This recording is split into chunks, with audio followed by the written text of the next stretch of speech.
Hey everyone, welcome back to Naruto Audio Fanfics 2.0. Today's fanfic is, what if Naruto rewrote his fate, and won the loyalty of Kyuubi, Hinata, Haku, and Anko? Part 1. A story full of action, emotions, secrets, and unexpected twists that will change Naruto's destiny forever. If you enjoy Naruto fanfics, make sure to like, subscribe, and turn on notifications.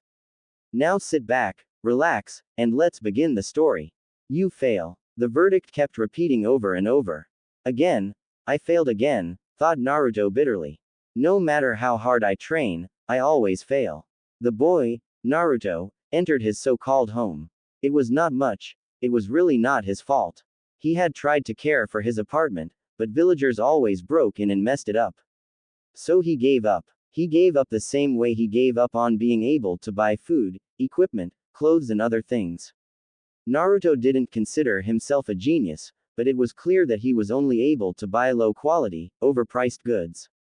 It was clear that people were out to get him. I won't give up, all.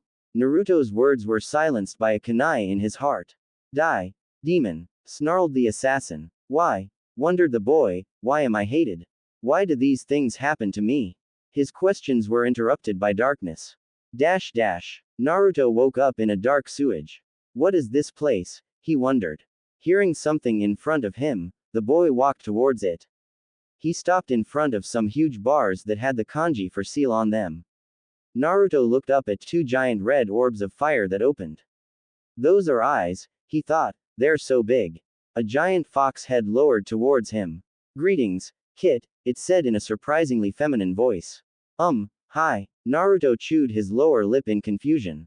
What is this place? This is going to take some time, Kit. Since you managed to come here, I think I should explain everything. Okay. First, I am the Kyuubi no Kitsune.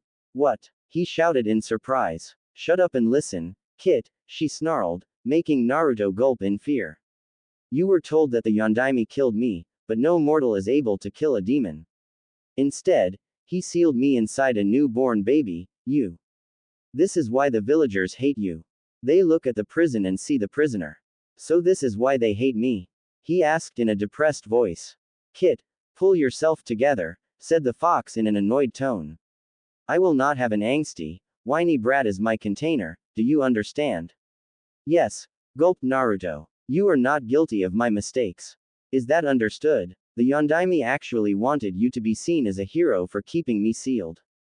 Me, a hero? Yes, foolish of him. Naruto lowered his head in disappointment. Don't bow your head, Kit. I did not mean that you are not worthy of being a hero. I am saying that it was foolish of the fourth to have faith in the village. Immediately after I was sealed, the council voted in favor of killing you. Thanks to the third, you were spared. Since that day, there were numerous attempts on your life. You do not remember most of them. At first, they tried poison, but due to my presence, it was not a problem. Then they sent assassins, but they were stopped in time. And then, there were the beatings from the villagers. I am at the end of my ropes, Kit. I am sick and tired of healing your broken, malnourished body over and over again. Naruto nodded dumbly. Why are you helping me? If you die, I die. You said that no mortal can kill you, said Naruto suspiciously. Ah, yes. If you are killed, I will disappear from this world. I'd rather stay here imprisoned than go back. Back where? It doesn't matter, Kit. It is enough if you understand that I want you to be as healthy and strong as possible. Okay. I am willing to make a deal with you. I will teach you to the best of my abilities. I will willingly give you part of my power. I will help you accomplish your dreams. All I want in exchange are some creature comforts in this dank cell. I am also able to experience what you feel, through your senses, that is, if you allow it. I want to experience the world outside once in a while and I want to be indulged from time to time. I'm not going to kill for you, shouted Naruto horrified. Foolish Kit, what need do I have for blood? Are you as foolish as those villagers? I am talking about food, relaxing, a massage or something, running through the forest. Simple, pleasures of the flesh, maybe reading a nice book. As it is now, I am dying of boredom. What few things I can perceive through your senses is quite unpleasant. You did not have a nice life. I want you to allow opening the connection between us more. This way, I will be able to perfectly feel what you feel. Just think about it. You do not need to decide now. Okay, I'll think about it. But first, I have some questions. Naruto thought that what she asked was not too much. He was actually surprised she didn't ask for more. Go ahead, Kit. Ask me anything. I may not answer some questions, but I promise you this, I will never lie to you. Why did you attack the village? Actually, they attacked first. I was in a long sleep and they attacked me while sleeping. I retaliated in kind. But did you have to keep it up? From what I know from the academy, you had days until you reached the village. Why did you continue the attack? Foolish Kit, I am a great demon. They dared to attack me in my den. I only retaliated. As you said, they knew I was coming here. They had enough time to flee. Had they done that, I would have done a little property damage and left. But they dared to attack me again. Do you think I needed days to travel to Konoha? I could have done it in hours. Greater demons are supposed to be viewed as natural disasters, but they dared to stand in my way, and I was foolish and got myself in this situation. Naruto thought for a while, thinking carefully over Kyuubi's words. If what she says is true, then she is not as bad as I thought. True, she is not a paradigm of innocence, but she is one of the few people to treat me with kindness. And she appears not to lie, unlike the old man. You said that the village council tried to kill you and that people tried to kill me. How do you know that? I can experience what you experience, though it is very faint. That is why I said I wanted the connection between us to be more powerful. I'll be able to fully feel what you feel. And I'll be able to talk to you while you are awake. If I accept this bargain, how can I be sure you will not betray me somehow? That's a good question. You may not know it, but if a demon swears something, he cannot go back on his word. Again, he said suspiciously, what guarantee do I have? You could be lying. You will just have to take my word for it. I am afraid I have no way to prove it, Kit. Fair enough, Naruto sighed. I suppose I'll have to accept this. What about our deal? What do we each get from it? You said you would teach me. Do you know any cool jutsu? He asked excitedly. I know many things, but human jutsu is not amongst them. I have never needed it. Naruto looked crestfallen. Don't worry, Kit. I only said I am unfamiliar with human jutsu.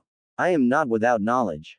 I actually know one. It is very useful, actually. It will prove invaluable in our training. Naruto's eyes begun to shine. What? I'll teach it to you later, she cut him. There are other things more important.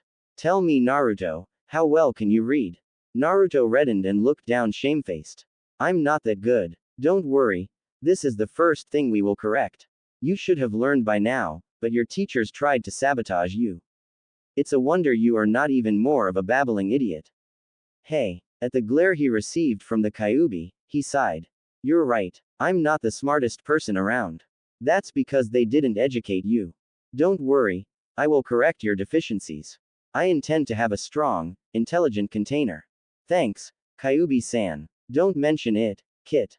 Even though I am not familiar to human jutsu, I understand the theory quite well. You could say that I am as knowledgeable as the Hokage. And I'll be your private instructor. Naruto beamed in happiness. I'll finally have someone to teach me, he thought. I will freely share part of my power and I'll help you fulfill your dreams. I will protect you to the best of my abilities and I won't do anything to harm your friends. What I ask in return is rather minor for you to give. As I said, since this is your mind, I want you to redecorate this place in a suitable manner. A sewer is not my idea of a home. I also want you to let me access your senses more and I want you to indulge me from time to time. As I said, nothing harmful, just pleasures of the flesh and mind. Naruto nodded. Okay. Another thing, if you accept this deal, it is possible that you will receive some of my demonic traits. What traits? He asked cautiously. Nothing too major. Increased physical and mental abilities, enhanced senses. Also, it is possible that your appearance will change slightly. How? I am not sure. You'll probably have claws, longer canines, red eyes, fox tail and ears. But won't people hate me more if my appearance changes? They'll hate you no matter what. Think about the Inuzuka. They grow fangs and claws too. Is there anything wrong about it? Are they evil because of it? No, of course not. Are you going to become a bloodthirsty monster just because of a few physical changes? No. But they'll think. Who cares what they think? Interrupted Kyuubi. Should you really care what small-minded, bigoted people think? No, but, if you saw a child with claws, fangs and a tail, would you consider him a monster? Or would you treat him normally? Kyuubi left Naruto think for a few moments before continuing. You see, one day you'll find someone that will see you for yourself, that person will truly be your friend. They'll care for you even if you are different. Naruto nodded thoughtfully. She's right, he thought. Why should I care what those bastards think? So, you accept? Yes. Very well, we have a deal. One more thing. I would suggest keeping this secret as much as possible, even from the Hokage. Tell him as little as possible. Why is that, Kyuubi-san? He is the Hokage. I believe he has your best interest at heart, but his duty to the village comes first. If he thinks you are a danger because of me, I do not know what he will do. Okay, I'll trust you on this, Kyuubi-san. But if I change physically, he'll know something happened. Yes, eventually he'll figure it out, but not now. It will take some time until the change takes place. When that happens, tell him you met me and that you received the changes so that your body would be harder to harm. Naruto nodded. When you wake up, if you want to talk to me, do not talk out loud. I will hear what you are thinking. If the villagers find out you are talking to me, who knows what they'll do. Naruto nodded again. He finally observed red chakra flowing towards him, through the water. What's this? Our deal, Kit. I am giving you a bit of my power and you are opening your senses to me. Beside an increase in your physical abilities and chakra capacity, your senses will be a few times better. We're about done here. It's time to wake up. Naruto opened his eyes. Sitting in a chair beside the bed, the Hokage was looking tired. How long, old man? 3 days, Naruto. I'm sorry. You said the same thing last time. If there were something I could do, I would. Kit, I have an idea. Naruto looked blankly at the wall for a minute, listening to Kyuubi while ignoring the Hokage. Maybe there is, Naruto finally said. Oh, did my mom have a house? Why do you ask, Naruto? I want a house. I want a home where I can make sure I won't be killed by assassins. It doesn't matter if it's half collapsed. I just want a place for myself. Sarutobi thought for a few seconds. I should have done this sooner, he thought. This is the least I could do. She did not, but if you want a house, it can be arranged. There is a property. It's a little out of the way and nobody lived there for more than 20 years. You'll have to work a bit if you want it livable. Thanks, old man. Anything else? No. Very well, Naruto. Wait a bit. I'll be back in 15 minutes. Half an hour later, they were in front of a house in the middle of the forest. The property is quite large. You even have a small lake. The house is not in such a good condition. Don't worry. It is perfect. Interrupted Naruto. Thanks, old man, said Naruto happily. The Hokage pulled a scroll and gave it to Naruto. Here, sign this. Naruto signed and started to give it back. Sarutobi shook his head. No, it's yours now. The scroll represents the deed for the house and property. He then gave a bag to Naruto. This is for the house. Repairing the house won't be cheap. Come to my office if you need anything else, said the old man to the shocked Naruto before disappearing in a swirl of leaves. Well, this went well, said Kyuubi. We have a house and money. Let's go shopping. Shopping? He thought depressed. I know you don't like it. And I know why. That is why you'll transform into someone else. This way, they won't overprice us or give up bad goods. Huh, why didn't I do this until now? You're the best, Kyuubi-san. I know. Now, let's go. Naruto transformed into a nondescript brown-haired boy and went to one of the better shinobi store.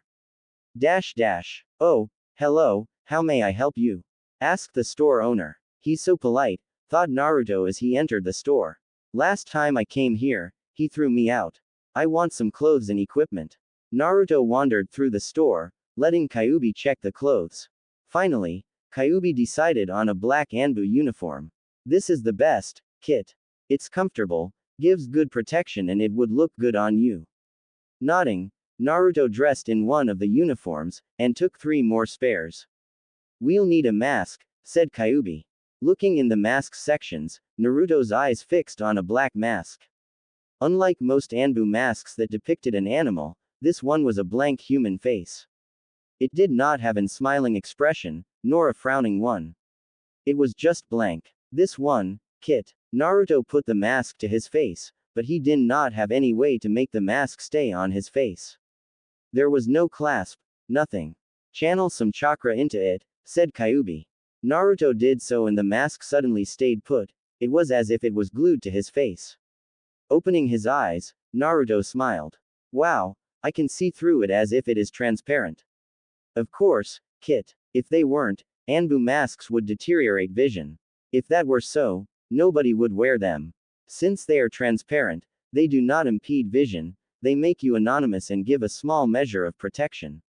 After taking some shuriken and kunai, Naruto paid and left back to his new home. I paid half of what I would have paid if I were in my true form. Yes, Kit. And you have always bought low quality for premium prices. Well, this stops now. I won't let them take advantage of us again. Thank you, Kyuubi-chan. You're welcome, Kit, she responded in a gentle tone. Back at his home, Naruto, in his black uniform, was inspecting the house. Kyuubi-chan, this is going to be a nightmare. It'll take weeks to repair the house. No, it won't. It's time for me to teach you the technique I told you about. Really? What is it? Asked Naruto excitedly. Shadow clone technique. Shadow clone. I'm not that good at clones, said Naruto in a disappointed tone. Of course you aren't. You have too much chakra and too little control.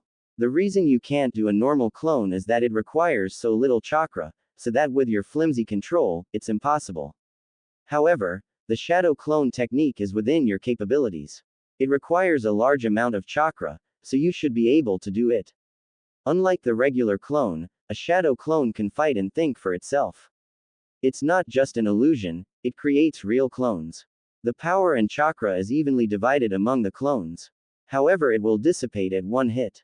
1 hour later, under Kyuubi's tutelage, Naruto managed to make a shadow clone. Very good, Kit. Now, tell your clone to scout our surroundings, and then dispel it after 5 minutes. Done, said Naruto. Well, what? He asked. What is strange about this technique? What did your clone learn? He scouted around. And how do you know that? I remember. You remember what? Prompted Kyuubi. I remember what it did, but how do I know that? I was here. Very good, Kit. You see, when one of your shadow cloned is dispelled, the memories, skills and knowledge it gathered return to you. Do you know what this means? What? It means you can make multiple shadow clones and put them to practice, learn or work.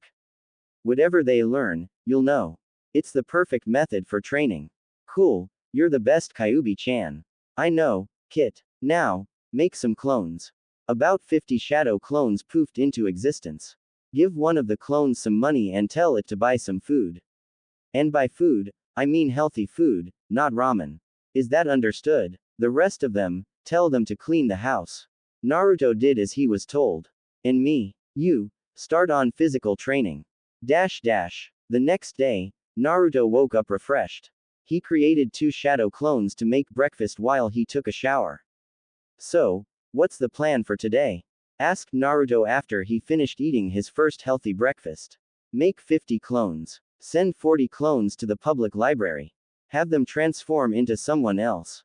For the next 10 days, their job is to improve your reading skills. Since no one will recognize them, they won't be thrown out, like they usually do when you go there. The other 10 are to transform into shinobi and enter the genin library. They are to find some exercises for chakra control. And what do I do? What do you think? Physical exercises until you are exhausted. Naruto trained for a few hours, ate and trained some more. That's enough, Kit. Dispel your clones. A wave of knowledge rushed into Naruto's brain. Finally, blessed unconsciousness came. The next day. What was that? Groaned Naruto. That, Kit, was too much information. You'll get used to it. If you were a normal human, the influx of information would have melted your brain. Melted? My brain? He asked weakly. Yes, but we share a mental link. The information you gather from your clones. I see it too. Thanks to my awesome mind and the power I gave you, I can sort that information in no time and without harming you. My head is killing me. I need to practice more, that's all. Sorting the memories of a few dozen is not as easy as you think. Okay, so what do I do today? Make as many clones as you can. Shadow clone technique. 300 clones appeared in puffs of smoke. 40 clones to the public library. 10 clones to the genin library, have them poke around. The rest 250, have them try that tree walking exercise. You get a shower and then eat. After that, physical training. At the end of the day, Naruto dispelled the clones that were training. He barely felt the backlash. Kyuubi-chan, since the information we got now is more about a skill and instinct, and not about knowledge, it is much easier to sort. Now, try to climb a tree. Naruto walked to a tree and walked horizontally on its trunk. He walked up and down without falling. Wow, my clones barely managed to walk halfway and I can walk perfectly. Yes, their partial skill combined into a collective, average skill. There is something I don't understand, Kyuubi-chan. I made 250 clones. They managed to climb halfway. But aren't they the same? Since they all performed the same exercise, shouldn't they gain the exact same skill? I mean, if the skill gained by a clone is the same one that was gained by the rest, shouldn't the combined skill be the same as the skill of any clone? Ah, that is a good question, Kit. You see, when the clones are formed, they are all the same. However, each of them trains on a different tree. They think in a similar manner at first, but as time passes, they become more and more different. The mind is a very complicated thing. One very small change can alter our way of thinking in a huge way. It's called the butterfly effect. Okay, I kind of understand. Each clone learns different things and when they are dispelled, we combine them. Yes, also, do you know how you learn a skill like tree walking? Let's put it this way, you gather a lot of data about how much chakra you use and the way you use it in a certain case. Our mind takes all that data and creates rules. It is like a mathematic equation. The more data you have, the better. That is why it doesn't really matter if you are doing the same exercise. Do you understand? I think I do. Good. Now let's eat before dispelling the clones from the libraries. What are we going to do today, Kyuubi-chan? Asked Naruto after he created 300 clones. 50 clones to the library, 100 clones for the tree walking exercise, the rest will do the water walking exercise. And you? Yes, I know. Physical exercises. What are we going to do today, Kyuubi-chan? Asked Naruto after he created 300 clones. 50 clones to the library, 50 clones for the tree walking exercise, 50 clones for the water walking exercise, and the rest will do the leaf floating exercise. And you? What are we going to do today, Kyuubi-chan? Asked Naruto after he created 300 clones. 50 clones to the library. The rest, chakra training. But I can already do that, Kyuubi-chan. Yes, I know, Kit. However, your chakra control still needs work. After you mastered these 3 exercises perfectly, we'll do something a little harder. 1 week later, Kyuubi pronounced Naruto as average on his reading skills. Create 400 clones, Kit. Naruto did as he was told and awaited further instructions. Now, 50 clones to the public library.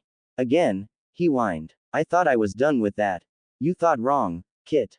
Now, as I was saying, 50 clones to the public library. They are to read books that would help us if we wanted to take a job. For example, books on cooking, constructions, hunting, or any other job you can possibly think about. Okay. 50 clones are to go to the genin library. They are to start reading. They'll start with the academy textbooks and the basics. The rest of the clones are to continue on their chakra control. However, this time we'll have a different exercise. Naruto nodded with determination. The first group will run from tree to tree, using their feet or hands to stick to the trees. At the same time, they are to do the leaf exercise. The second group is to run on the lake on their feet and hands while doing the leaf exercise. The third group is to use their chakra control to swim through the lake, without moving their hands and feet. 1 week later. Okay, Kit, Today I am going to teach you a new technique, solid shadow clone. With this, you'll be able to make a clone that can absorb a little damage. It is much more resistant than the normal shadow clone, but it consumes more chakra. Cool. Kyuubi-chan, I wanted to ask you, why do you know this technique? Well, you know about summoning, don't you? Yes, he responded perplexed. Well, when you summon something, you give your chakra to make a shadow clone from the summoned animal. He provides the consciousness, but you provide the chakra. Similar to a solid clone, a summoning can take a bit of damage, depending on how much chakra you pushed in the clone or summoning. I see. But why are you teaching me this now? 2 reasons. First, it's good for combat.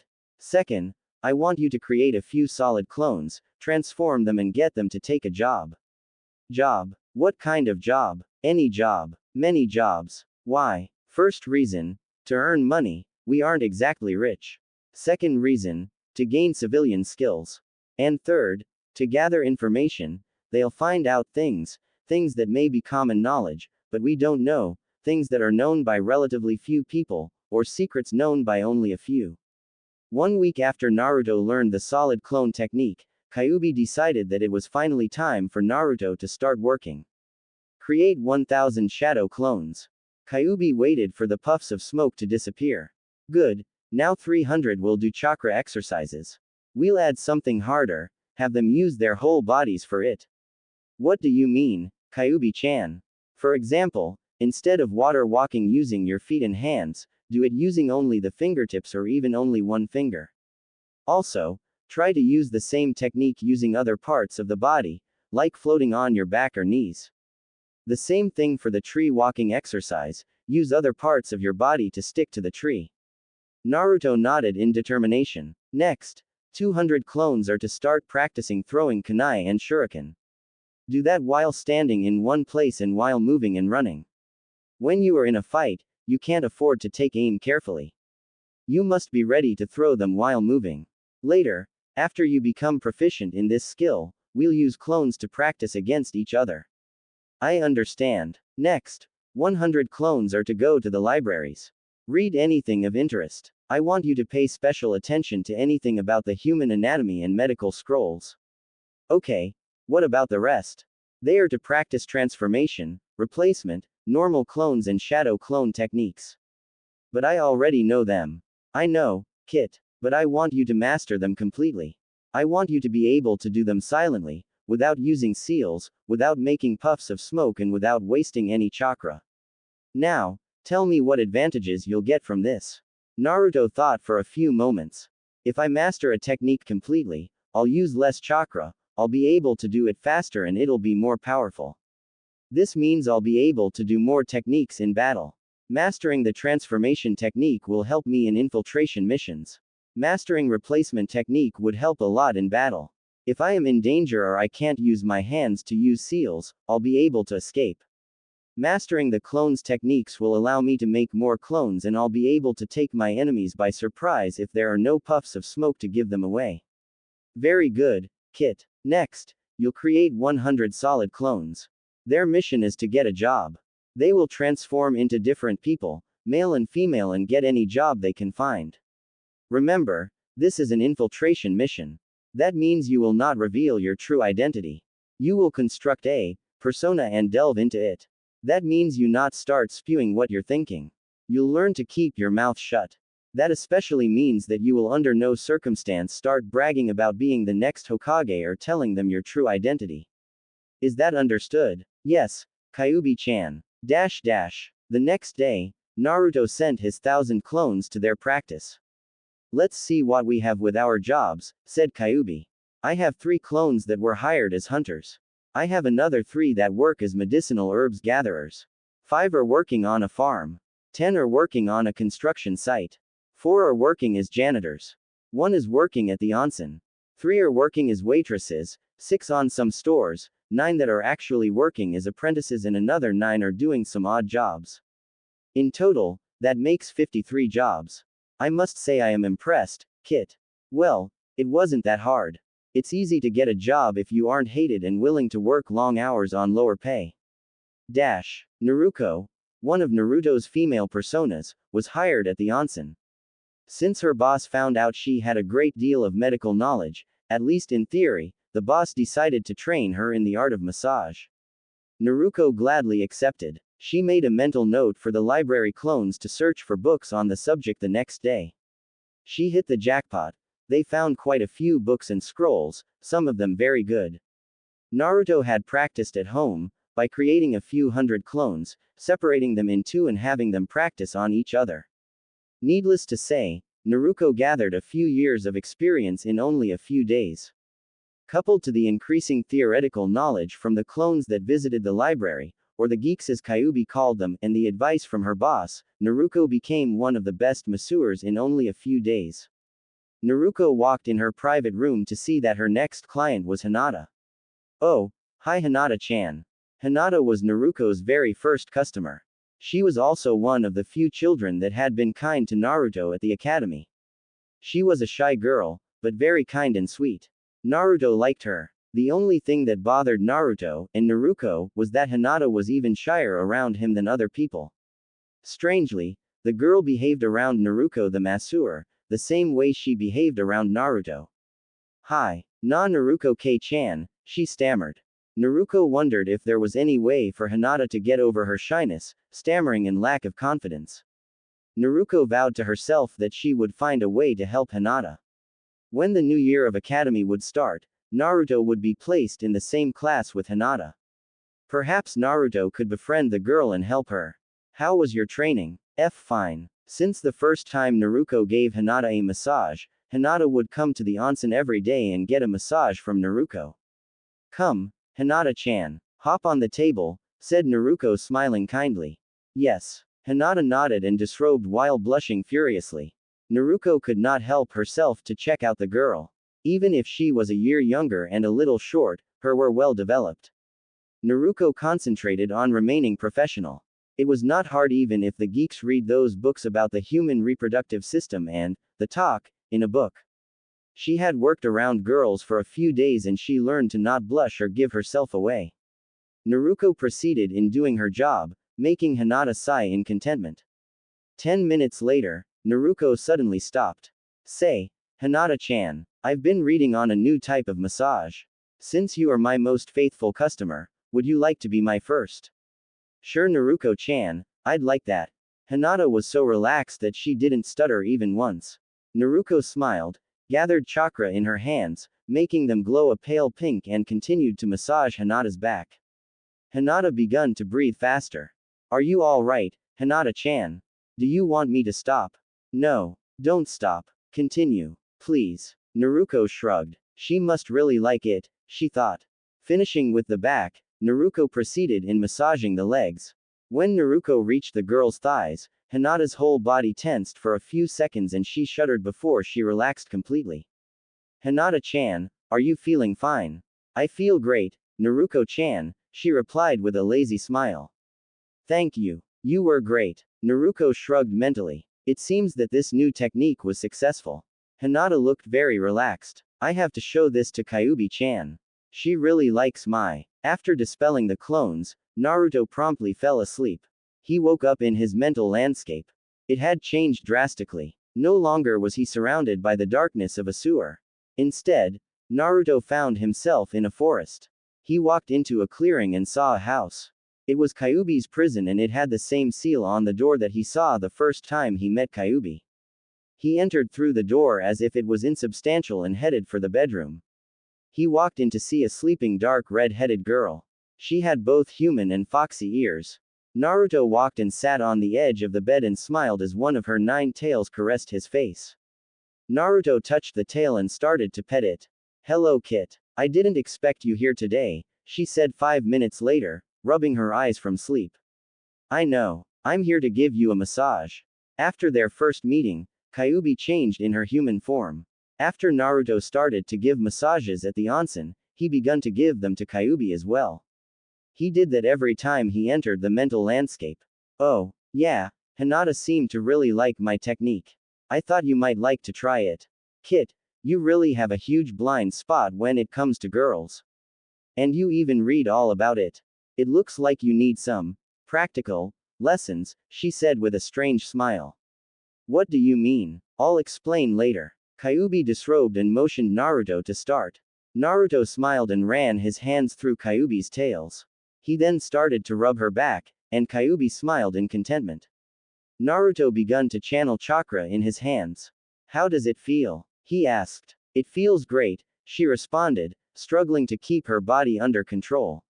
In only a few minutes, she shuddered and moaned her release. Unlike Hinata, who had her panties and a towel on her rear, Kyuubi was completely. What did just happened?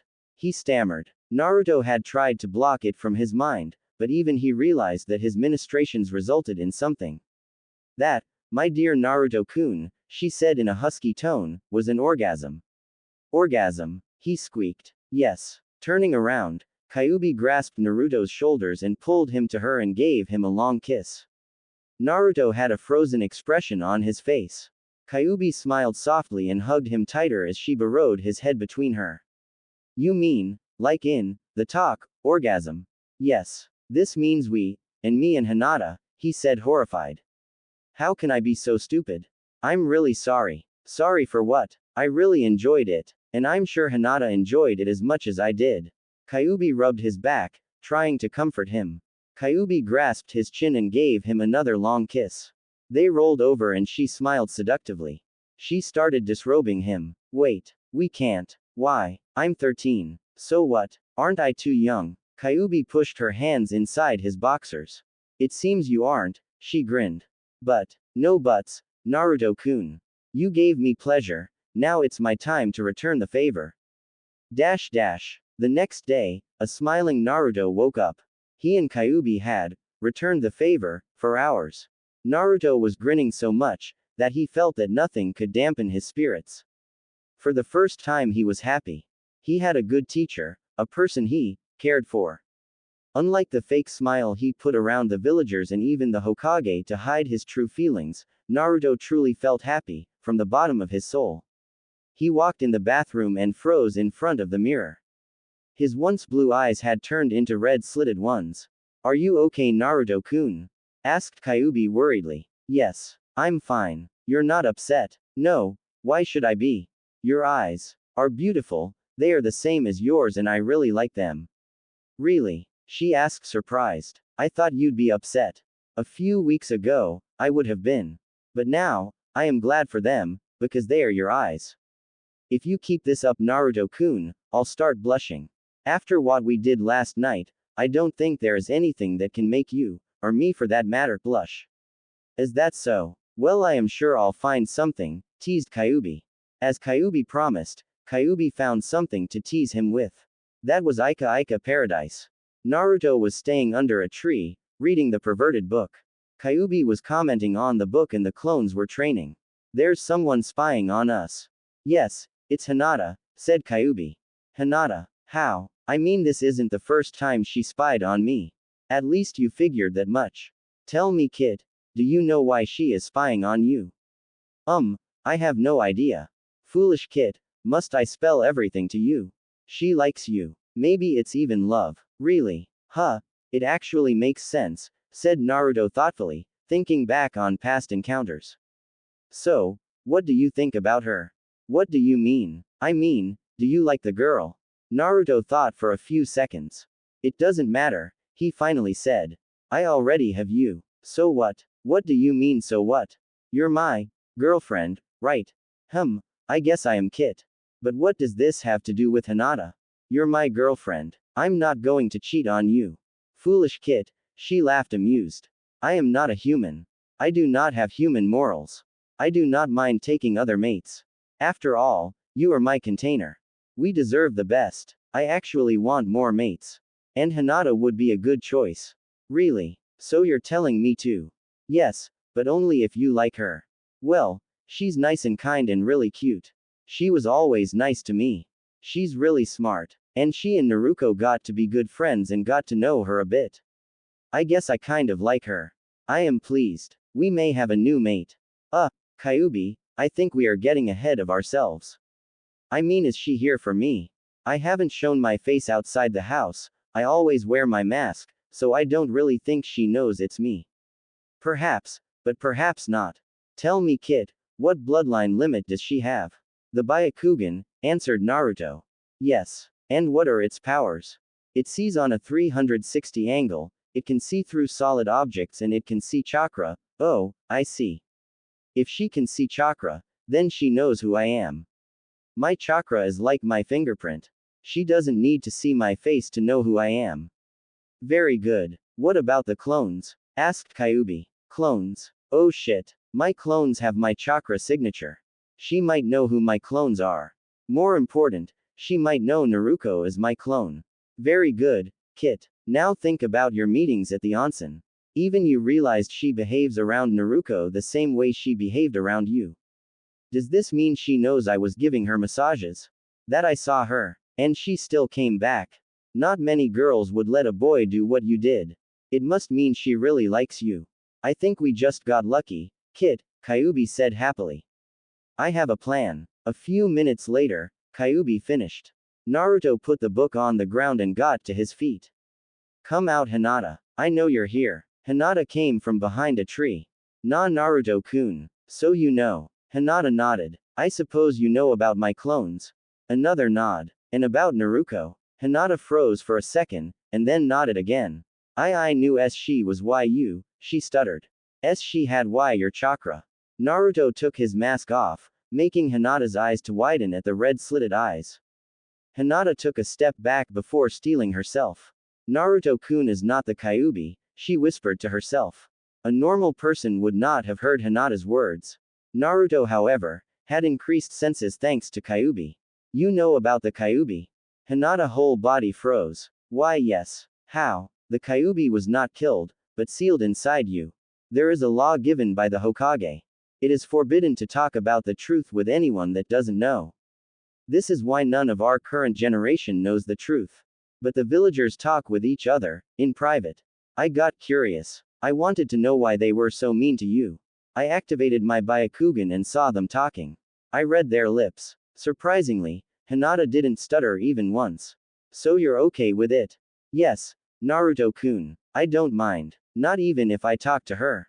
Her. Yes. The last time someone tried to kill me, she saved me, healed me. Kill you? Yeah, the villagers have been trying to kill me since, always. Thanks to her, I managed to stay alive. She healed me when I was injured. She actually isn't that bad. The Kyuubi is a she. Yes, and she's kind of my girlfriend. Oh, Hinata's face fell in disappointment. I'm happy for you, she said, turning around. She doesn't mind sharing. What? Naruto walked toward Hinata and hugged her from behind. She doesn't mind sharing. Hinata turned around in Naruto's embrace and looked deeply in his red eyes. Naruto kissed her. Hinata melted in Naruto's embrace as he used a little chakra to rub her back. After the kiss, Hinata burrowed her head in his chest. So, does this mean you'll be my girlfriend? He asked, with one hand rubbing circles on her back and the other running through her hair. Yes, Naruto-kun, she replied with a smile. They stayed like that for some time. It's getting late, Hinata said in disappointment. I have to go home. Can I come back tomorrow? Of course, Hinata-chan. You are always welcomed here. The next morning, Hinata came back. Naruto was still under a tree, reading. Good morning, Naruto-kun. Naruto took off his mask. Morning, Hinata-chan. What are you reading? Naruto put his book on the ground. Oh, this. Come closer. Hinata took a step forward. Closer. Another step. When Hinata was in arm's reach, Naruto suddenly grabbed her arm and dragged her down in his lap. Naruto-kun, she squeaked. This, Naruto said, is something to help you with your stutter. You'll read from this book until you stop stuttering. Naruto gave her the book and he tightened his embrace.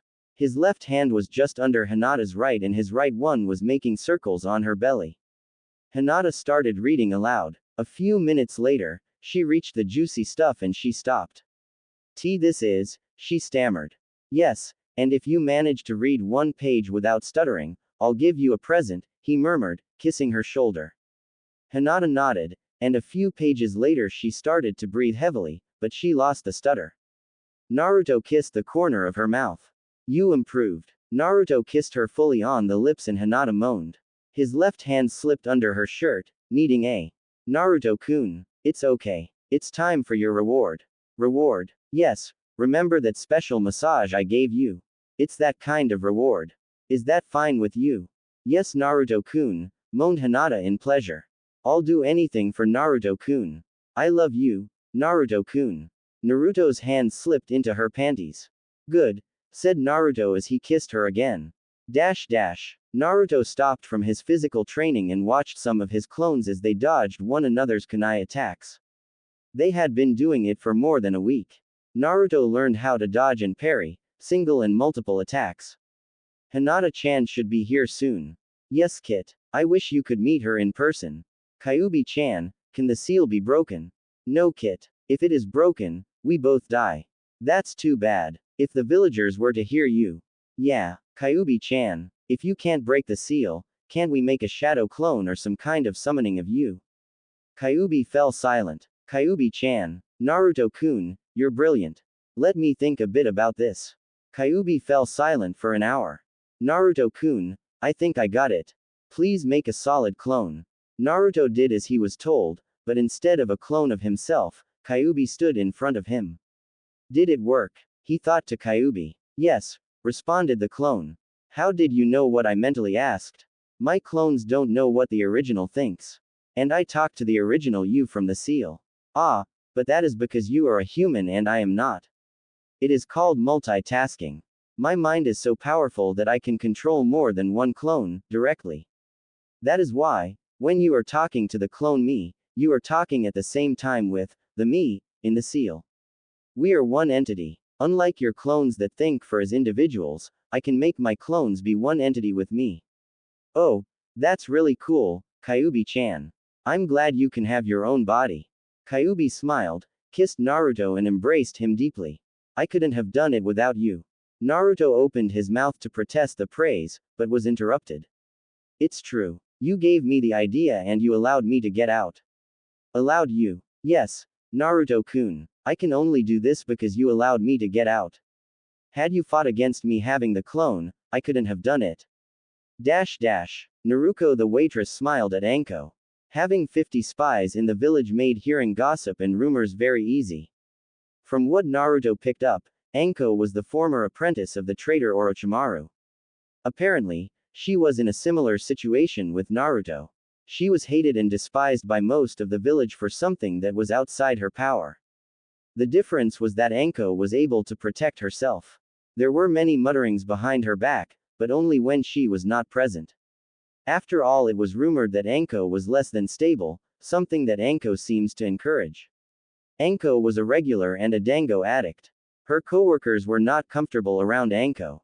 When they discovered that Naruto had no problem serving her, she was designated more or less as Anko's private waitress. In just a short time, they became friends. Naruto and Kyuubi decided that Anko was the best choice for a sensei. Naruto really needed a teacher. Kyuubi could do a lot of things, but one of the best things she could do was to delegate and find new talent. Kyuubi in particular liked the woman. She thought Anko would make a great teacher. Soon, Naruto would approach her, but first, Naruto would have to do a bit of groundwork. Naruto put the sticks of dango in front of Anko, jumped into her lap and hugged her. You seem upset, Anko-chan. Hard day. Yeah, bloody civilians. Naruto started to rub the woman's back. This feels great, she groaned. Feel better? Asked Naruto a few minutes later. Yeah, thanks. This is nothing. You should go see my sister. Just tell her I sent you. For my special friends, she gives a discount and a special service, said Naruto. I think I'll go. Thanks. Hinata approached Naruto's home. Her family had lost interest in her training. As such, she was mostly free to train herself and leave her home at will, as long as she returned home on time. She watched the hundreds of clones as they practiced. They were all running around throwing kunai and shurikens at one another. Some of them were jumping around in the trees, some of them were running on the water, some were running on the ground and some were doing all three. Hinata watched awestruck as they threw weapons at one another. Most of the weapons were dodged. Some were parried, and some were using the substitution technique to escape. Hinata was impressed. Being able to do ninjutsu without seals was quite a feat, Even the simplest techniques required years of practice. True, the substitution technique was one of the most basic ninjutsu. However, Hinata did not know of anyone who was able to do it. It was quite impressive for an academy student. It was almost as impressive as having hundreds of clones training. Hinata entered the clearing where the true Naruto was. Unlike his clones, he was training only his body. She smiled in happiness. Her smile, however, was cut short. Watching Naruto under a tree was a girl. She looked 16 years old and had dark red hair. For a moment she thought she was one of Naruto's clones in female form. The girl sensed Hinata and looked at the newcomer. Hinata gasped at the eyes. They were the same as Naruto's, red slit eyes. Somehow Hinata did not think that the girl was Naruto. She had watched many of Naruto's clones. They had different age, gender, height, face, and they all had something in common, besides the chakra signature. The girl was different. For a moment she thought about activating her bloodline, but discarded the idea. It would not be polite. "Hi, Hinata-chan," said Naruto. "Greetings, Hinata-chan," said the girl. Hinata drew a deep breath to calm herself. "Hello, Naruto-kun." She glanced at the girl. If she wasn't Naruto, then there was only one other option. She was the Kyuubi. Naruto appeared a little nervous. "This is Kyuubi," he said, motioning at his companion. Hinata smiled nervously. "Nice to meet you, Kyuubi-san." Kyuubi nodded, acknowledging the greeting and approaching the girl. "Naruto, why don't you continue with your training? Hinata and I have some things to discuss, you know, girl stuff." "Okay," he said cautiously. "Have fun." Kyuubi nodded and motioned to the girl to follow her. Hinata did as she was told and followed Kyuubi in the house. Kyuubi motioned to Hinata to sit. As soon as Hinata sat on a couch, another Kyuubi entered the room. "Tea?" she asked. "Yes, thank you," replied Hinata. "Shadow clone," explained Kyuubi, seeing that Hinata was a little confused. After they drank the tea, Kyuubi sighed. "I guess you are a little uncomfortable." Hinata wanted to deny it, but shrugged. "A little," she admitted. "About me being the Kyuubi or me being Naruto's mate?" "Both, I think," said Hinata quietly. "Naruto-kun explained about you. I don't hold a grudge against you or your past actions. And he already told me that I'd have to share him with you. I do not mind sharing. That is good, because I am not the only one you'll have to share him with." I did not tell Naruto about this. But a side effect of our bond is that he inherited some of my demonic instincts. One of them is the urge to mate. For now, the instinct is almost non-existent. In the future, however, this will change. His instincts will tell him to take more than one mate. It is the way of my kind. He could suppress those instincts, but he would be much happier and healthier if he did not. "I understand, Kyuubi-san. I will not stand in the way of his happiness," said Hinata with determination. "Good. And I'd like you to call me Kyuubi-chan, like Naruto." Hinata nodded and smiled shyly. "Now that we got that out of the way, we need to talk about your training." "Training, Kyuubi-chan?" Kyuubi nodded. "I am training Naruto. As my container, he is in great danger from both outside and inside the village. You as one of his mates are in the same danger. You must be able to protect yourself." Hinata looked down in shame. "I am weak." Yes you are. But you are still in the academy and we will change that in no time. In any case, you are not as unskilled as you think. After all, you can't expect anything else. Your clan barely trains you. Instead of teaching you, they destroy your self-esteem and insult you. How did you know? What Naruto knows, I know. You told Naruto that your clan doesn't like you that much. But I didn't tell him anything else. Yes, but we have a lot of clones in the village. We got curious about you and we did our research. We found out some things about your clan and you in particular." Kyuubi got up and went next to Hinata, sat down and took her in her lap. "It is hard to get strong when you have no reason and motivation. But that's fine. You got me and Naruto now. We'll help you. We'll help each other." Hinata felt better. For the first time since her mother died, she had someone that cared for her, even if one of them was a demon and the other the demon's container. "We are trying to get a sensei. Until that happens, you and Naruto will spar together. His taijutsu skills are abysmal, but his stamina and recovery rate is excellent. With me, yes. Since Naruto is very good at creating clones, he will need to learn a style that concentrates less on strength and more on speed and accuracy. As such, I insist on your help. Some of your family style moves are much better suited than what little he learned from the academy. Of course, it is not the best choice as he lacks your bloodline limit, but it will help considerably. Naruto will learn a better style and you'll get some practice. Is that fine with you? Of course, I'll do anything to help Naruto-kun. Half an hour later, Hinata and Naruto were preparing to fight each other. Go ahead, guys. Let's see what you got.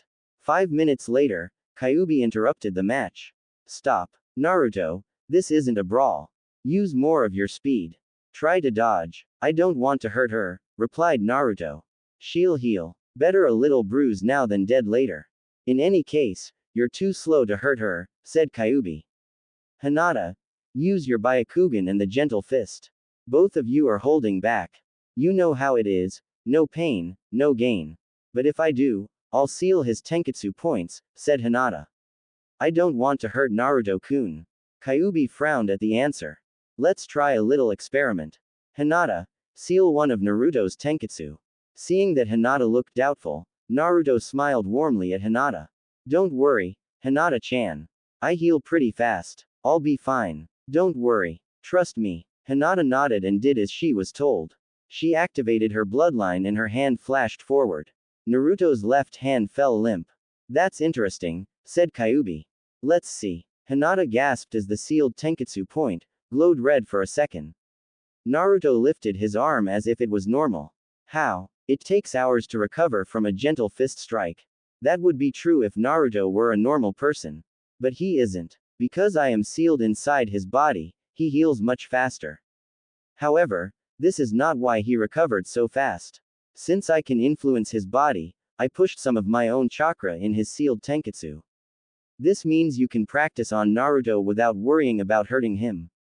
He is the perfect practice dummy for you. Naruto didn't seem to appreciate being called a practice dummy, but kept quiet. Okay, you two. Start practicing and don't hold back. Hinata, as I said, you can't harm Naruto. And Naruto, you are too slow for Hinata. This means you can both go all out without worrying. At the moment, you are the perfect sparring partners. Hinata and Naruto nodded seriously and launched themselves at each other. A few hours later, Kyuubi interrupted Hinata and Naruto's sparring for the last time. That's enough for today. If we continue like this, you'll both progress very fast. Hinata collapsed to the ground, breathing heavily. Even though they had taken regular breaks, Hinata was unable to keep up with Naruto's stamina. Hinata also had a much smaller chakra capacity. Using the Byakugan and the gentle fist for long periods of time required a lot of chakra. Hinata, you're almost out of chakra. You did very well, said Kyuubi in an encouraging tone. If you continue to spar like this every day, your reserves will grow much faster than they normally do. The same applies to your body. Hinata nodded happily at the encouragement. For the first time, Hinata felt good about herself after a spar. At first, she felt the same way she felt when she was training under her father's disapproving eyes. He was always disappointed in her. But Naruto and Kyuubi were different. Under their eyes, she began to feel happy and free. They cared. If she made a mistake, Kyuubi would correct her with a smile. They believed in her. They were patient. They did not sneer at her weaknesses. A few days later, Naruto woke himself with Kyuubi in his arms. Morning, Kyuubi-chan, said Naruto on their mental link. Kyuubi gave Naruto a long kiss. Good morning, Naruto-kun, she replied. Don't you think it's time for us to talk to Anko? Yes, she sighed. Why the hesitation? Asked Naruto frowning. You said she is the best choice for a sensei. Kyuubi fell silent for a long time. Some of the Junin say that the Hokage has a crystal ball. With it, he can see almost anything in the village. I have felt something watching us from time to time. I think it's the Hokage. He has watched our training. It is quite possible that he found out about me. I am concerned. Concerned about what? He is the Hokage. If he were to decide that we are a danger to the village, he might order our death. The old man. He wouldn't. You are still young and foolish. He may care about you, but his duty is to the village. Remember that all of those who become Hokage have red hands. Do not be fooled by the grandfatherly face. He is a ninja and he has killed many. Some of those were innocents sacrificed for the greater good or for profit. We must move carefully while we do not know what the Hokage thinks and while we are vulnerable. If we did not need the resources of the village to get stronger and you were inclined to leave, I would have tried to convince you to run away. Alas, that is not the case. I had thought he would have made a move, that he would have questioned us. Since that is not the case, he is still observing us. I do not want to move too quickly. I do not want us to seem too threatening. So what are we going to do? I hope that the third would have reacted in some way. He must know that something happened with you. He must suspect that we made some sort of contact. I wanted to wait on Anko until we spoke to him. Since he didn't, I conclude that he is not too concerned. As Anko is a Junin, she will most likely inform the Hokage if we approach her. That is why I am concerned. If she thinks we are a risk, she will inform the Hokage. It is very important for you to make a good impression on her. She is not liked by the villagers and most of the ninja, but the third seems to trust her. Her opinion will carry a lot, and if he doesn't talk to us first, she'll be the best source of information for the Hokage. It is very important for her to think well of us. Kyuubi, are you sure about this? Asked Naruto. This was a special day. As such, the true Naruto transformed in Naruto and went to her daily job at the onsen. Yes, I am quite sure. But you said we should be careful about approaching her. This isn't careful. She is going to hurt me. This isn't a good plan. Kyuubi rolled her metaphoric eyes. Don't worry, Naruto-chan. I have everything planned out. Later that day, Naruto's next client came. Anko-chan, it is good to see you. Lately, you come by every day. You must be very stressed out. Anko grinned seductively. I just love your touch, she said, advancing towards Naruto. 2 steps away from Naruto, she threw her bathrobe away. Like what you see? She asked in a breathy voice. Of course, Anko-chan. You are very beautiful, Naruto replied, taking in the sight. Damn, you're no fun, Naruto-chan. At first you were unable to look at me without blushing, and now, damn. Teasing you was the most fun I had. But now, you don't even blink, she pouted. Am I losing my touch? Of course not, Anko-chan. I just got used to you. Don't worry. Now, sit. Anko nodded and lied down on the table.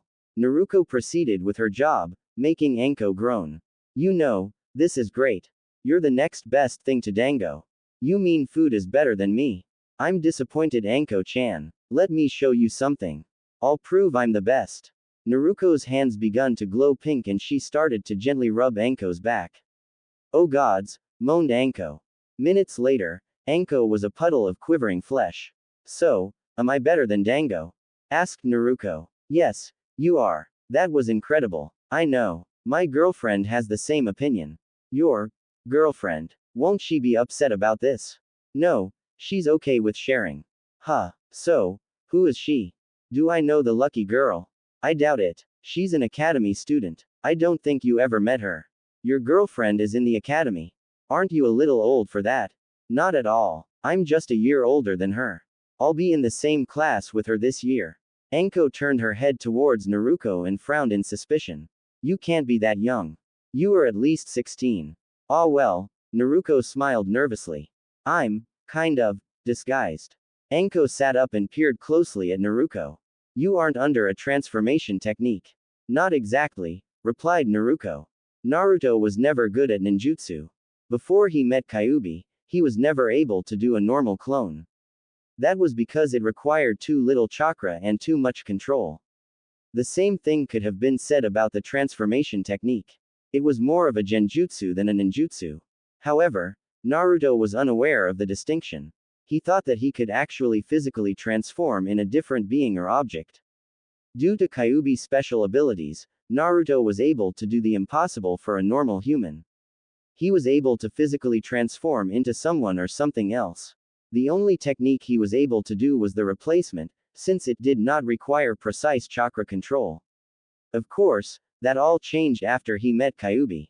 Thanks to her, Naruto was able to read and understand the theory behind the techniques. He was also able to learn chakra control to perform the transformation and clone techniques as they were taught in the academy. Anko peered closer at Naruto. Suddenly, she touched Naruto's. They are real. This isn't an illusion. You can't be a young academy girl. Naruto smiled inwardly. I'm not. You just said you were, said Anko with narrowed eyes. I am an academy student. Gods. I hope she won't kill me, thought Naruto. That's what I said. No, you didn't, replied Naruto nervously. Anko narrowed her eyes, thinking for a long minute. I said girl. You said student. Are you saying you aren't a girl? Yes. That can't be. Anko opened Naruto's shirt and took off the bra and stared at the. Those are real, she declared. Naruto, are you making fun of me? She asked dangerously. No, Anko-chan. This is my female form. Female form. Does this mean you have a male form? Yes. I don't believe that. Show me, she ordered. Naruto nodded. Suddenly, instead of a girl, a boy was in front of Anko. Hi, I'm Uzumaki Naruto. Anko's eyes bulged out. She started to touch him. This can't be. You are a boy. Anko brought her hands together. Kai. Huh. Nothing happened. It isn't a genjutsu. You really are a boy. Yeah, responded the blonde blue-eyed boy. In the weeks following Naruto's meeting with Kyuubi, Naruto had grown considerably. He was no longer a little runt. Thanks to eating healthy and not starving, coupled to the new connection with Kyuubi, Naruto grew to a height normal to his age group. Wait a minute. If you are a boy, you've seen me. Shit, thought Naruto. She's going to kill me now. Calm down, Naruto. I told you I planned this. Trust me, said Kyuubi. Yeah, sorry about that. Anko remained silent for a few long moments, and then she grinned wickedly. Well, so young and such a pervert. Did you enjoy staring at girls? Did you enjoy rubbing your hands on their hot, beautiful, hot bodies? That's not why I did this. Unconsciously, Naruto's eyes glanced on Anko's full. That doesn't mean you didn't enjoy it. Anko took Naruto in her arms, placing his head between her. Does it? Sorry. You're so cute when you're embarrassed. You're not mad? Asked a shocked Naruto. Nah, actually this is quite amusing, laughed Anko. I didn't have this much fun in years. Anko sat on the table with Naruto in her lap. So, why did you do all this? Wait a minute, I know about you. You don't have any relatives, but that girl from the dango shop said she's your sister. It's a long story. I have all the time in the world. Naruto-chan, she laughed.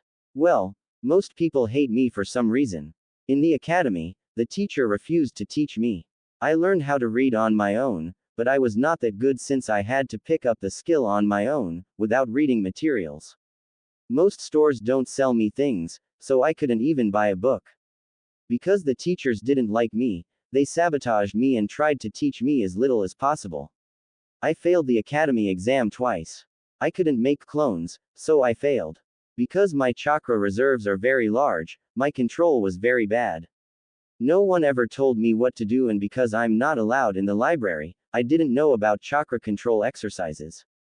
You say that as if now you don't have those problems anymore. Yeah, after I failed the exam, someone tried to kill me, again. When I woke up, Old Man Hokage gave me a new home that is kind of isolated. I learned the shadow clone technique from a friend and got some advice. After that day, my life changed. You learned how to make shadow clones? Yeah. Since I have a lot of chakra, I can make a lot of them. It also seems that my transformation technique is a little special. I used transformed clones to enter in the libraries. That's how I found out about chakra control exercises. I used my shadow clones to train. If my clones learn something, the knowledge is transferred to me after they are dispelled. After that, I continued to use my clones to train, learn and read books. I learned how to read and my chakra control is very good now. I also practiced until I managed to do replacement, clones and transformation without seals. Without seals? That's quite impressive. What about your sister? I kind of needed some money, so I made some clones and put them to work. I see. So, are you a clone? Not today. I'm the real me. That can't be. I've seen her and you get hit. A shadow clone dies if it receives a hit. Yeah, but the clones that work are special. They are solid clones. I made a few changes to the technique. If you reinforce it by putting more chakra in a shadow clone, you can make them a lot more powerful. They can take a few hits before they die. So you mean you have your disguised clones running around the village? Anko laughed. Yeah, I got a few dozens. I need the money, and learning a civilian skill is nothing to sneeze at. As a ninja, I might need to pretend I am a civilian. I see, so who is that friend that showed you the shadow clone technique? I'm sorry, Anko-chan. I promised I'd keep the name secret. Ah, that's okay. You say that the academy teachers never teach you anything. Yeah, unless insults and punishments are meant to teach me something. I see, so why did you tell me all this? I know that the villager hate you almost as much as they hate me. You were always nice to me and we became friends, so I thought I could trust you. You're so sweet, replied Anko and smothered the boy to her chest. I like you. How about this? Since you say you have all those clones to produce money, let's make a deal. You give me free massage and food and I'll train you. Really? Yeah. Thank you, Anko-chan. Can you help my girlfriend too? Huh? Who's she? Hinata Hyuga. Her family isn't nice, so we train together. I see. Well, the more the merrier. Thank you, Anko-chan. The next morning, Naruto decided to take a break for the day. Anko would not be a gentle teacher. As soon as Hinata came, Naruto took off his mask. He preferred his true eyes, but he did not want to let Anko to see them. In time, after he gained more trust in her, he would tell her more. For the moment, however, his true eyes would only be seen by Hinata and Kyuubi. Good morning, Naruto-kun. Morning, Hinata-chan. I have news. Come inside. I'll tell you all about it over breakfast. Naruto told Hinata about his meeting with Anko after eating. That is great, Hinata said excitedly. The next day, Anko came by Naruto's house for their first day of training. After some quick introductions, Anko decided to begin. So, you Naruto, what can you do? I know the 3 academy ninjutsus and the shadow clone. I can do the without seals. I suck at genjutsu and my taijutsu isn't very good. I progressed a bit thanks to Hinata-chan. My weapon throwing abilities are good. I have a lot of chakra and my chakra control is pretty good. Okay. What about you, Hinata? I only know the academy basic ninjutsu and my family style. Due to my bloodline, I can see through almost any genjutsu. My taijutsu skills are better than average. I am average with weapons. I do not have a lot of chakra, but my control is almost perfect. Anko nodded in satisfaction. Okay, you two. Why don't you two have a friendly spar? Naruto and Hinata nodded and launched themselves in the fight. Half an hour later, Anko stopped them. That's acceptable, for wet behind the ears academy students. You'll have to do better. After they rested for a bit, Anko decided to test them further. Okay guys, now it is me against you two. You can use anything you want. Come seriously at me. Try to at least land a blow. Naruto and Hinata nodded and sped into the forest. Naruto made 30 clones and sent them at Anko to test her. They engaged her in taijutsu. Anko killed them all, but barely moved. Naruto sent another wave of clones. This time, they surrounded Anko and started throwing kunais at her. Anko dodged and caught a kunai in each hand. The clones fired kunais again. Anko rushed the clones, while parrying the weapons thrown at her. She passed by them, making only one slash. Soon all the clones were dead. Naruto made 60 shadow clones and 10 solid clones and attacked Anko. Hinata was right behind Naruto. They began to attack. Naruto, Hinata and the solid clones were attacking hand to hand and the shadow clones kept their distance, occasionally throwing a kunai at Anko. Anko waved through their attacks, never being hit, but always hitting something. She made a clone of herself who rushed the shadow clones that were attacking from the distance. Naruto and Hinata tried to move faster, but it was impossible to land a hit on the special Junin. In the end, Naruto and Hinata collapsed on the ground, exhausted. Anko wasn't even breathing hard. That was fun. Hinata, your greatest strength should be your speed, but you are not fast enough. You also lack stamina and chakra capacity. We'll concentrate on that. Also, Using only your formal family style isn't good enough, it has some weaknesses. My style is similar enough that you can incorporate some of it in your personal style. Yes, Anko sensei. Naruto, you have a lot of stamina and chakra, but you don't know how to use them. You can make a lot of clones, but they are useless as you are now. Since clones are so fragile, even your solid clones, you need to concentrate on your speed and combat style. I'll teach you mine. It's fast, precise, brutal and deadly. No flashy and flowery movements. The way you move now, you are brawling. Using my style, you'll learn how to incapacitate or kill in one movement, similar to Hinata's style. If she would have hit me even once, she would have weakened me considerably. However, if you hit me, it's nothing, just a little pain, but no damage. Also, since you have a lot of chakra and you can use shadow clones to learn new things, I'll teach you some techniques that work very good with your shadow clones. I want you to practice them until you are as proficient as you are with your clone technique. Normally, this would take years, but thanks to your special learning technique, you should be able to master them in a few weeks. Yes, Anko sensei. The next day, Anko returned to Naruto's home. He prepared a large and healthy breakfast for Anko and himself. After they finished eating, they went outside to wait for Hinata. Good morning, Naruto-kun, Anko sensei, Hinata said when she arrived. Good morning, Hinata-chan, Naruto greeted her with a smile. Anko nodded at the greeting. Morning, Hinata. Now that we are all here, it's time for training. Today, you will continue sparring. Anko looked at Naruto. Since you can make so many clones, your clones can learn 2 new techniques while you and Hinata train. The first is, Anko drew a kunai and launched it at a tree, and then she made a few hand signs. Shuriken shadow technique, she shouted. Dozens of shurikens came into existence. Some of them hit the tree and others flew past it, hitting other trees. Wow, that was impressive, said Naruto. You haven't seen anything. Anko grinned and did a hand sign. Shadow clone technique. Another Anko came into existence. She walked towards the lake and stopped in its center. A few seconds later, she exploded. I'm going to learn that, Naruto said, impressed by the explosion. Yes. How many shadow clones can you make for training? I can make 1,000. Impressive. You will make 500 shadow clones to practice the shuriken shadow technique and 500 that will practice the exploding clone technique.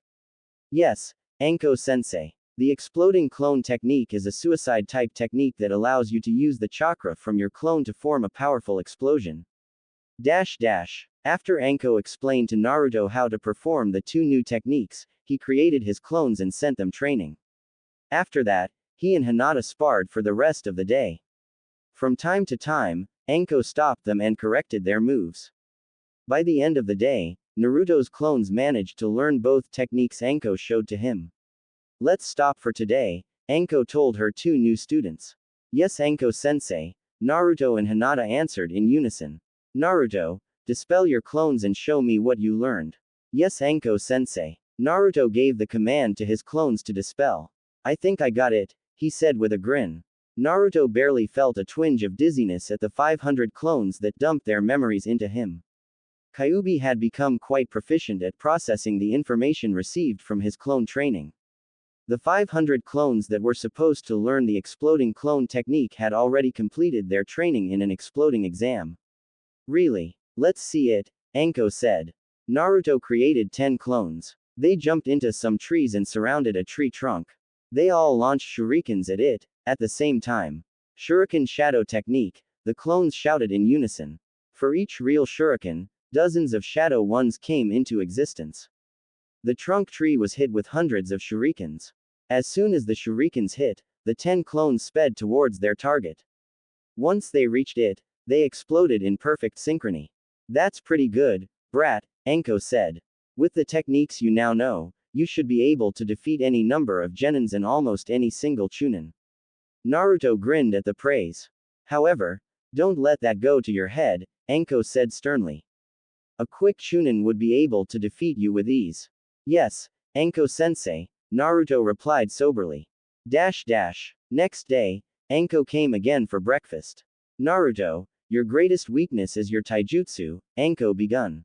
Yesterday, After seeing how fast you learned the two techniques I showed you, I realized how you could learn faster. Each day, your clones will learn a few katazen moves. If they practice it long enough, they will become an instinct for you. The next day, Naruto was able to sometimes block a few of Hinata's hits.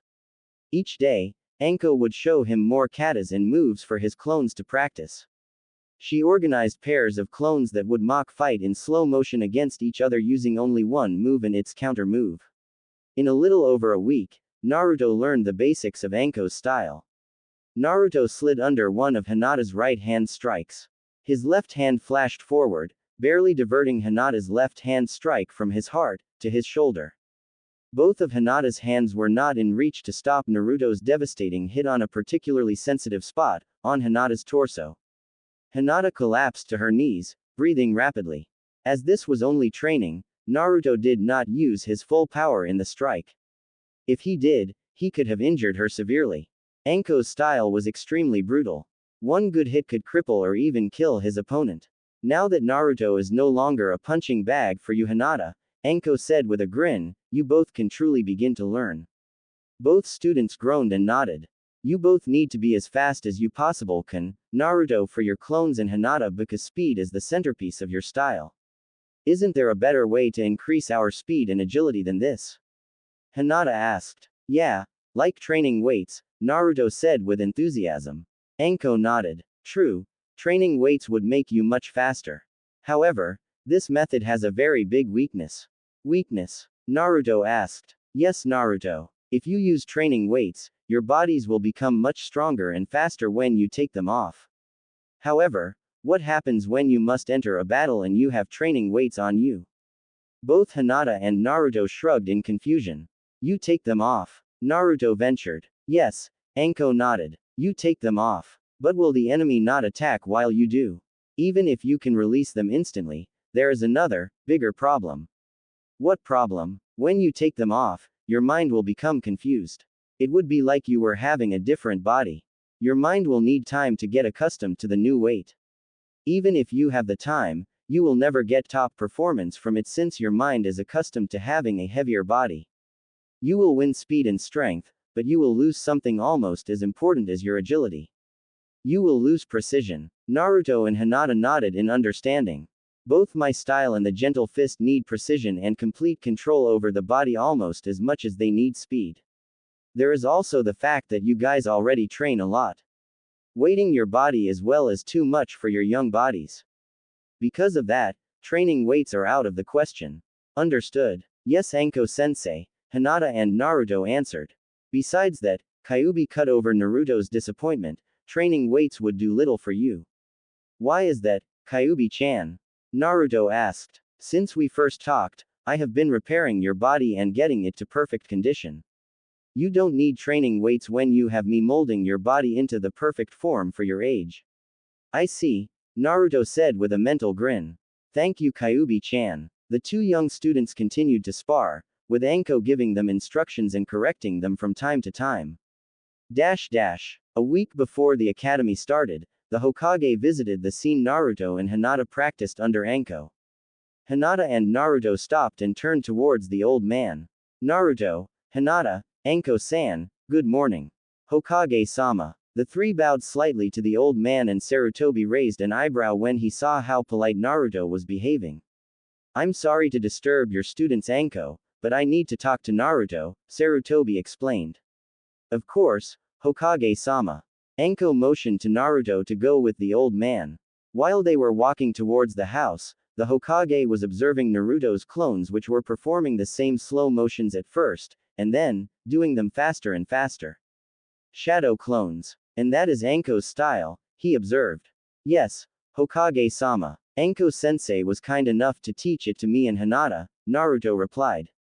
And the shadow clones? Where did you learn that? That's a forbidden advanced technique. It is quite dangerous to perform due to the risk of chakra exhaustion. Yes, I know, Hokage-sama, a friend taught it to me. A friend? The Hokage grunted. Once inside the house, Naruto casually made a clone silently and without any hand seals. That's a pretty impressive skill. Thanks. I've done them so many times that the technique is now second nature to me, Naruto explained. The clone returned with some tea and Naruto talked with the Hokage for a while about his training with Anko.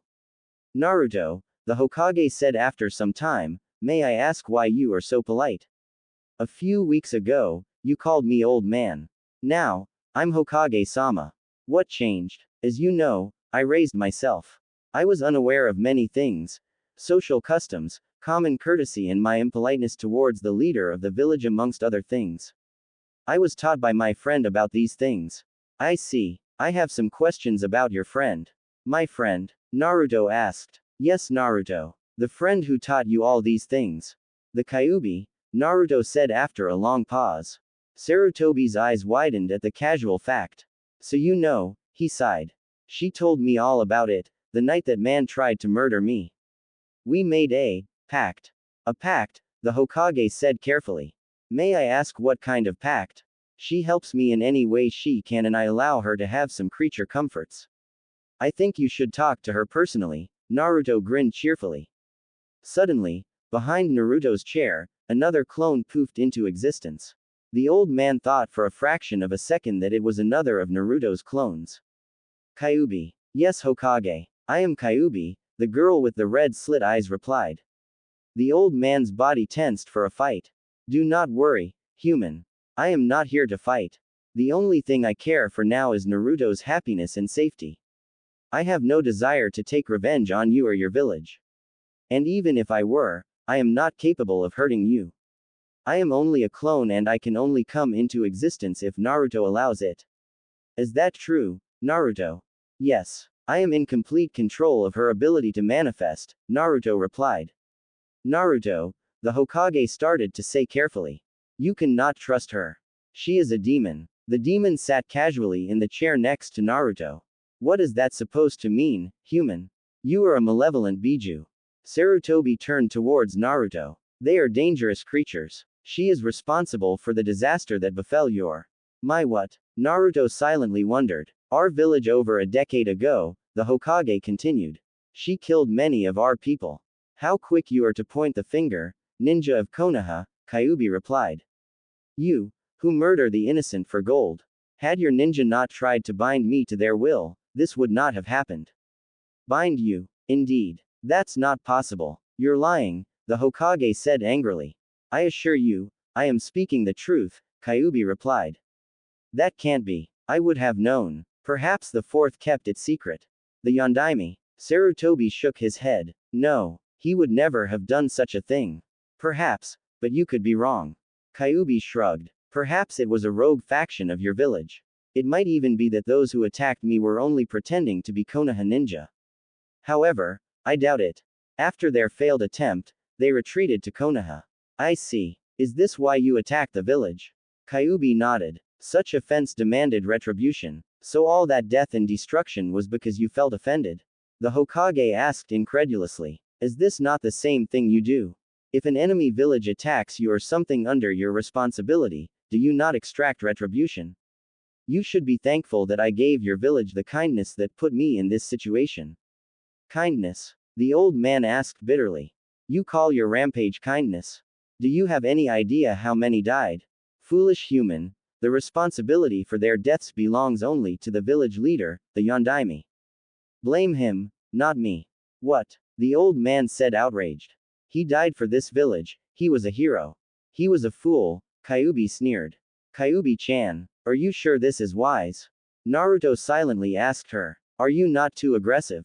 No. This is the perfect way to deal with him. What? The Hokage was seething. I will not have you insulting him. Tell me, human. If you have a house on the bank of a river and you know that it will flood in 3 days, what do? The Hokage was taken by surprise by the strange question and he calmed down, pondering the strange question. He decided to answer it. I take my possessions and family and climb to a high location. And if you know a great demon will arrive into your village in 3 days, what do? Tell me, human, why did you fight? I gave you plenty of time to flee, but you did not heed my warning. Your foolish villagers were still inside the village. Your ninja were protecting the walls. What were they protecting? The people or the property? They were protecting our home. Homes can be rebuilt. What did you think? That I would nest in the center of the village and you'd never get your land back? I would have destroyed some of your property, and then I would have left the same way the river recedes after a flood. Do you think I had nothing more productive to do than fight with pesky humans? We had to protect Konoha, replied Sarutobi. If you say so, I will speak of it no more. That is the past and the past cannot be changed. We should speak of the present and the future.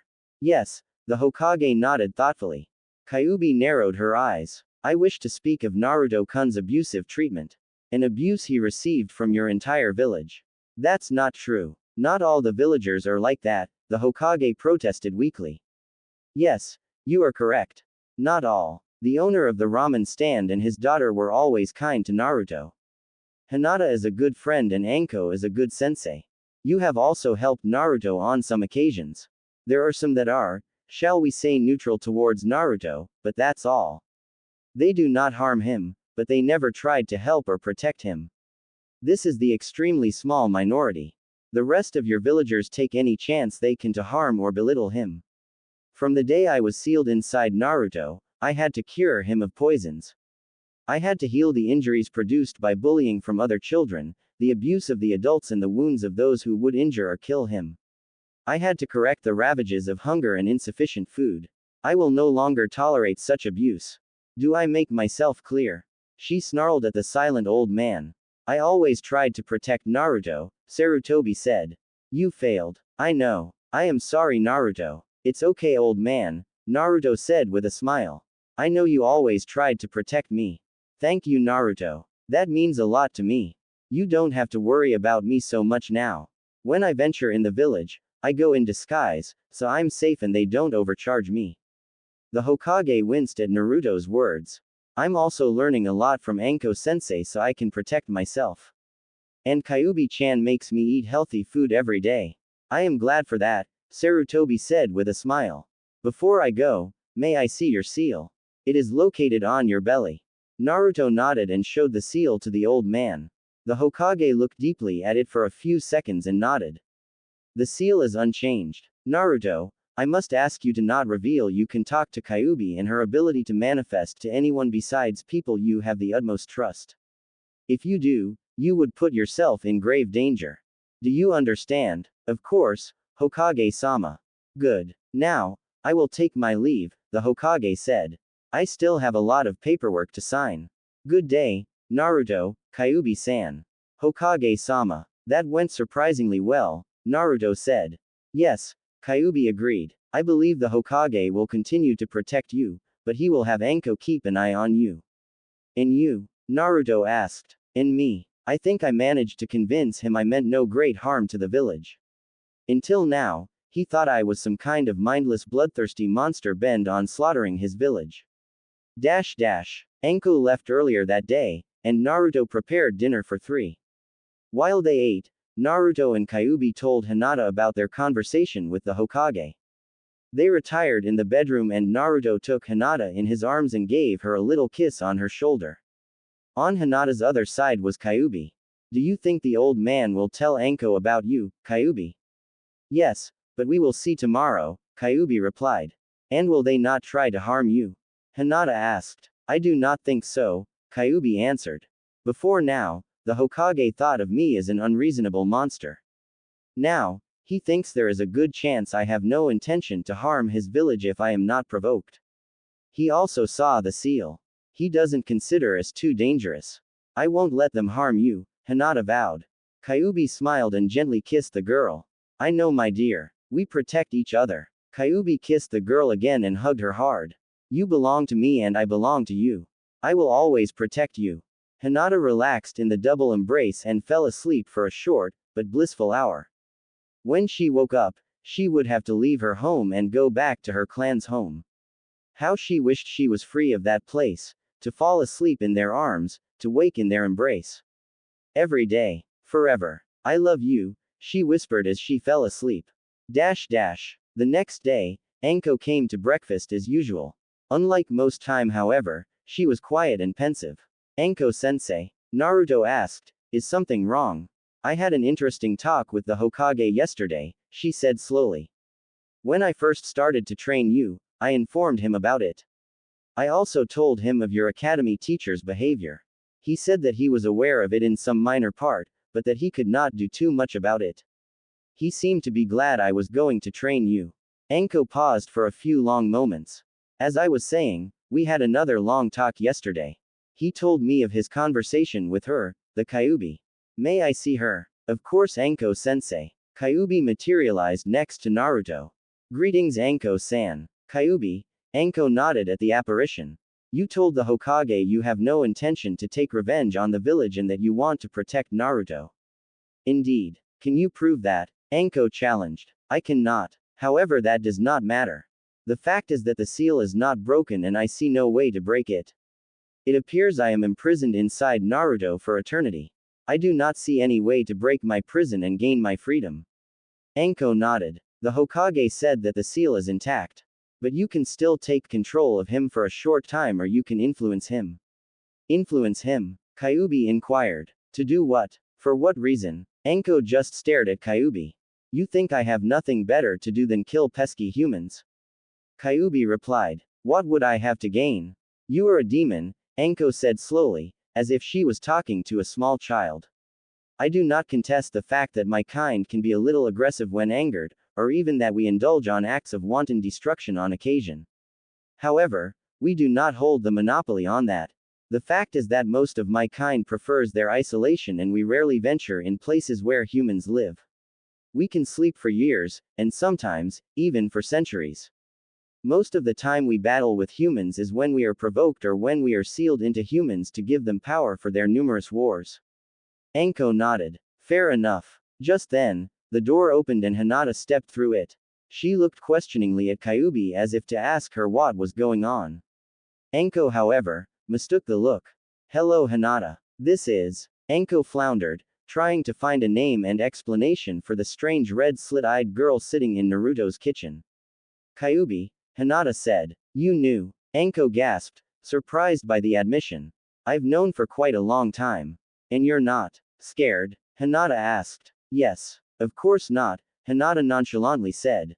Why should I? Well, she is a demon. Hinata's eyes narrowed dangerously. So what? She had finally found two people she loved and who loved her back. She did not care that they were a demon in her vessel. They loved her and that was all that mattered. The Hinata of a few weeks ago wouldn't have recognized the new Hinata. Gone was her constant stuttering. She was still shy, but she no longer cowered in front of her family. She no longer let their scoffs, sneers and ridicule bother her because Naruto and Kyuubi were there for her. She would protect them even from Anko, who could kick both her and Naruto's butts with ease. Hinata's stance subtly shifted into an offensive one. Anko saw it and raised an eyebrow. Relax, Hinata. Both the Hokage and I do not think there is any immediate threat. So you have no problem with us, and me specifically? Kyuubi asked. No, from what I heard from you, what the Hokage said when you talked with him and the way you helped Naruto, you're not that bad. Anko stopped for a moment and looked into the distance. I wish I had someone like you guys after Orochimaru, she muttered under her breath, thinking Naruto, Hinata and Kyuubi did not hear her, it would have been nice to have such friends. Naruto and Kyuubi, however, heard her, courtesy to their enhanced senses. Move your butts, my precious students. Time for training, Anko suddenly said with a cheerful smile. Kyuubi-san, would you mind coming? From what I understand, you are Naruto's mysterious friend that helped him so much. I think your input will be valuable. Of course, Anko-san. The day before Naruto and Hinata's first day at the academy, after Anko left, Kyuubi decided to teach them a cool technique. So what are you going to teach us? Naruto asked the red-haired girl. Kyuubi summoned into existence a scroll and opened it. This is the Fox summoning contract. You must sign it in your blood. Naruto and Hinata bit their thumbs and signed the scroll. Kyuubi took the scroll back and it vanished. She showed them the hand signs for summoning, and they began to practice. Some time later, both Hinata and Naruto managed to summon two small baby foxes. They're so cute, Hinata gushed. Yes, why don't you dispel them for now, Kyuubi said rapidly. You can go back, Naruto said to his summon. Hinata too, dismissed her summon, though with a little reluctance. I want you to practice this technique, especially you Naruto. With your reserves, you can even summon the boss if you get some practice. Also, just like any other technique, the more experienced you are, the less chakra you expend. Kyuubi-chan, won't the fox summons get upset if I summon them too much? Of course not, Naruto-kun. The more powerful and older ones might get irritated if you do, but they're a special case. The younger ones will always welcome the chance to get summoned. But, aren't they sometimes busy? Hinata worriedly asked. Did they really not mind getting summoned if they were busy with something else? Of course not, Kyuubi grinned. They can do both at the same time. Hinata looked confused, but Naruto nodded. When you summon, you actually make a type of shadow clone. The closest thing to it is Naruto's solid clone. The summoner provides the chakra and the summon provides the consciousness for the summon. When it is dispelled, the summon's memory is returned to its source, the same as Naruto's clones. Younger summons especially, enjoy the experiences they have in this realm. So you see, you don't have to worry about summoning them too often. One thing I want you to do is to summon them every day and put them to guard the property. That doesn't sound like fun, Hinata observed. I can see them coming here for adventures or for having fun, but I can't really see them doing something as boring as guard duty. Kyuubi nodded and smiled. That is true. However, since Naruto has so many jobs, he can afford buying them food. I assure you that such mutually beneficial relationships are highly prized by most summons. Naruto and Hinata arrived the first day of academy at the same time. They entered their classroom and headed towards the last row and took their seats in silence. They had decided to not hide their relationship completely because it would be too hard and one of them might slip. Instead, they would behave like friends and training partners. If Hinata is forbidden by her family to see me, we can find a way to get past it. But if they don't, there's no reason to hide too much. More students arrived, glancing around the classroom, greeting friends. Some stared for a few moments at Naruto in his dark mask and Anbu clothes, curious of their new classmate. However, most of the girls and one or two guys kept giving glances to a dark-haired boy. Tu Chunin entered the classroom. Good morning, class. I am Yumino Iruka and I will be your sensei this year. This is Tuji Mizuki, my assistant. Now, let's take attendance. Iruka started calling names. Aburame Shino. He's a bug user, Naruto thought. He's a clan heir. They are the silent type. Just like you learned to be, Kyuubi replied. Naruto always had a lot of energy. He was always doing pranks or doing something loud and outrageous to get attention. However, since he met Kyuubi, that all changed. He still had a lot of energy, but that was all used for training or for the time he spent with Hinata and Kyuubi. He also didn't need attention. After all, he had two girls that loved him. It was not the village-wide respect he used to dream for, it was the love of only two, and Naruto was happy with it. Mentally, Naruto was no longer a child. In only a short time, he acquired the experience of many years. True, the clones that were used only for training did not give him life experience, but the others did. The clones he always sent to read were helping him gain book smarts. He learned many things from books, not only practical things, but also other things, about life. He learned even more from his solid clones, the ones that worked. It was nice to be normal. To not be looked at with annoyance, disgust or hatred. From them, he learned that he had a right to exist, to be happy. And the real Naruto learned from Kyuubi and Hinata how to be happy. Using the clones matured Naruto's mental age. He was now content with not being in the center of attention. At first, his solid clones changed their behavior. Submerging themselves into other personalities, they learned patience and control. These of course transferred to the true Naruto. Naruto was no longer the exploding ball of energy. He was a relatively calm and collected young man. Akamichi Choji, another clan heir, capable of enlarging his body size. Haruno Sakura, a civilian, Naruto thought in dismissal. From what I remember, she's a fangirl. Are you not too cold, Naruto? Kyuubi asked. A few months ago, you liked her. A few months ago, I was a moron, Naruto countered. And it's not like I saw her more than a few times. Hyuga Hinata, Our beloved Hinata, capable of using her eyes to see chakra. Inuzuka Kiba, heir of the dog clan. Stronger and faster, enhanced senses. They bond with ninja dogs. Nara Shikamaru, heir to the Shadow User clan. Yamanaka Ino, very pretty, heir to the Yamanaka clan, who are strong in the mind arts. Capable of possessing ninja in battle or for interrogation. Uchiha Sasuke, last of the Uchiha. The Uchiha have their Sharingan eyes capable of copying techniques. The teacher took a small pause and looked at the still presence of Naruto. Quote. Uzumaki Naruto. Naruto raised a hand. Here. Iruka's face tightened for only a second, but Mizuki glowered at Naruto with a look full of hatred. And I, container of the Kyuubi.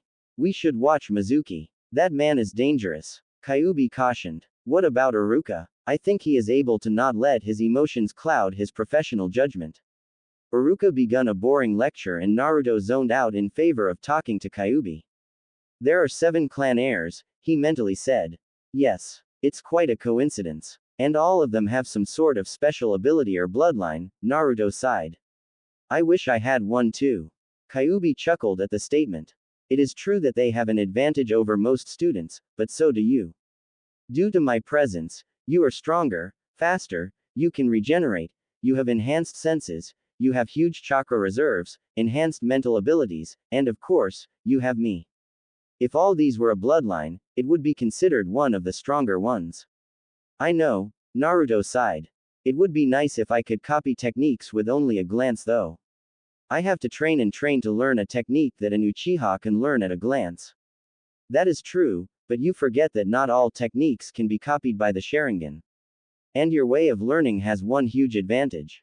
The more you practice a technique, the more efficient you are. For learning the truly powerful techniques that require massive amounts of chakra, the Sharingan has the advantage. For the smaller, however, we are much better.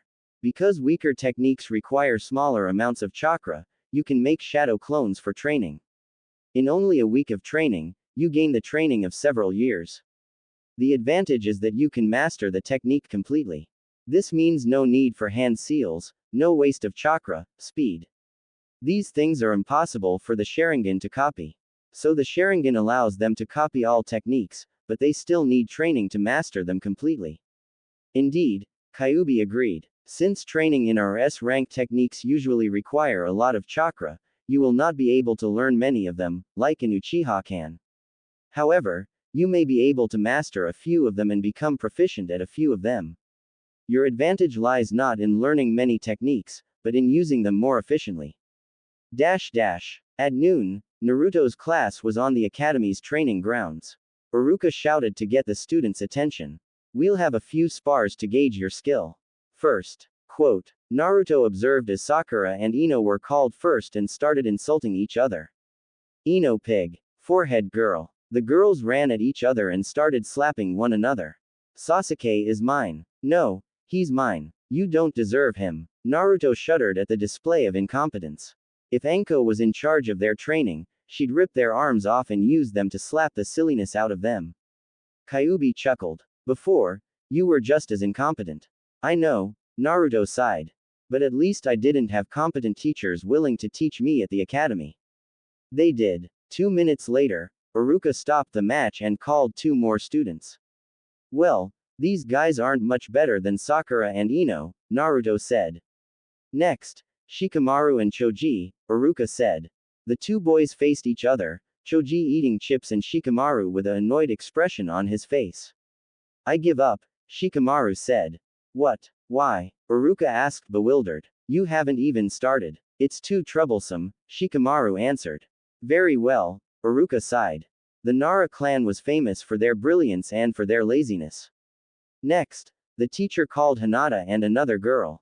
Hinata did not attack and only defended against the flimsy kicks and punches the girl tried to give her.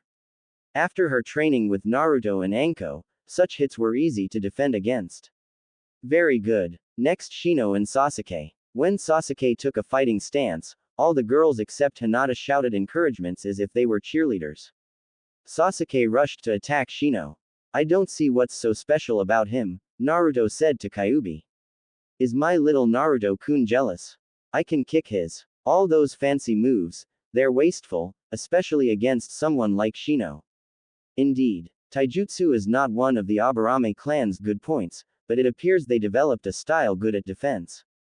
Though Sasuke managed to land a few hits, they were only glancing blows. For the audience, it looked like Sasuke was winning. In reality, if the battle continued, Sasuke would tire long before Shino. That's enough, Iruka called. You did good, both of you. Only 2 students remained. Naruto and Kiba, you're next. Kiba walked in front of Naruto. So, you're new in our class. I heard you failed the exam. Hey, paired against the dobi of the class. This is going to be easy. Naruto smiled slightly under his mask. I am going to enjoy this. So, why are you wearing that mask and clothes? Kiba asked. I admit that it makes you look cool, but fancy clothes won't let you win in a fight against me. Begin, Iruka shouted. Kiba rushed towards Naruto and tried to give him a right-hand punch. Naruto's right hand flashed forward, grabbed Kiba's wrist, diverting the hit and jerked backwards, unbalancing Kiba's body. The boy started to fall forwards and Naruto drove his knee in his gut and stepped backwards. Kiba fell to his knees, gasping. Iruka looked impressed. Very good Naruto, Iruka said. That's all for today. Tomorrow, we'll have a weapons throwing test. Naruto nodded and headed towards a smiling Hinata, ignoring the stares and whispers of the other children. What was that about? Naruto asked Hinata a few minutes later, when they were alone. Shino, Kiba, and Sasuke are considered the strongest fighters in our class. They were surprised that he was defeated so easy, Hinata explained. I see. What about you? Aren't you among the strongest? Between the girls, Sakura and Ino have the highest scores. What? Even before we started training you were stronger than those two. Thank you Naruto-kun. I did not like to fight, so I'm not considered that strong. Did not like to fight or do not like to fight? Naruto said with a grin. While at first Hinata hated their spars, now Hinata got used to them and she actually begun to enjoy them, though she still hated to harm him. Hinata smiled warmly. If I can bring myself to harm you during our spars, I can certainly do the same to others. When Naruto arrived home, lunch was already prepared by a clone. Even if Naruto went to the academy, that did not mean he stopped his usual daily program. Anko was away on a mission, so Naruto continued his training, mostly finishing mastering the techniques Anko gave him. Next morning in the classroom, Hinata arrived before Naruto. She went into the back of the class and sat down in the same place she did the day before. A few minutes later, Ino entered the class. She put her school supplies on her desk and headed towards Hinata. Good morning, Hinata-san. Hinata nodded politely. Good morning Ino-san. Ino sat next to Hinata, on the seat where Naruto sat the day before. So, you know Naruto? Hinata nodded slightly. I met him a few weeks ago.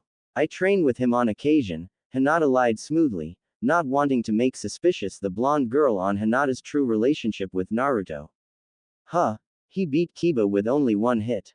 Not even Sasuke managed to beat Kiba so fast. I heard he didn't pass the academy exam. If he didn't pass, how come he's so strong? Naruto-kun used to have horrible chakra control. That's the main reason he failed, Hinata explained carefully, not wanting to enter into details that would bring to bear more questions. The blonde girl nodded. So he has better control now? Hinata smiled slightly. Yes. He found a sensei over the holiday and practiced a few exercises that help with chakra control.